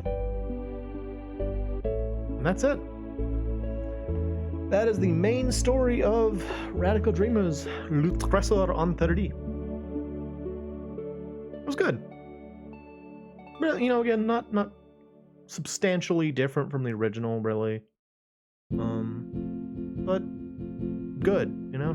I enjoyed it. And I'm glad to say that there is an official version of this now. You know, it's like people can play this without having to jump through hoops like I did, you know, or anything like that. There's a real version now. Is it better? I don't know. Still gonna be particular to the one I played first. I'm always that way. But I hope that, you know, people will give this a try. Like, I think Chrono Cross is a sort of a divisive game for a lot of people that are familiar with Chrono Trigger and Chrono Cross. For me, I'm always going to be frustrated with Chrono Cross for a variety of reasons I won't get into here. But I do still think that these games are very well made, and I think that for whatever the story Masato Kato was trying to tell, he tried. He tried his best to tell that story. It's a story that I personally don't agree with. I think he made some strange decisions in the process. But I can't deny, you know, the effort and the dedication that went into the Chrono Trigger, this game, and Chrono Cross. Like, they clearly went for it, and that's admirable. So that'll be it for tonight. You know, I just wanted to kind of get through the main story, show it off, since it just came out today. Again, this is on the Chrono Cross Radical Dreamers edition. It's on PC. I'm playing on PS5. It's on PS4. It's on Switch. And I think the main focus was Chrono Cross, which I don't know anything about. I'm sure it's great. I don't really know. I don't know if they made any changes or not. Who knows? But that'll be it for me. Again, I hope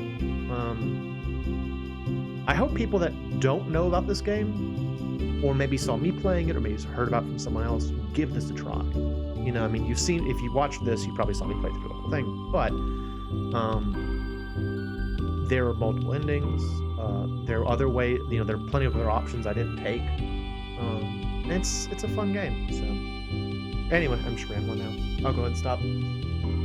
I'm MoeChicken. This has been Radical Dreamers, and thank you for stopping by.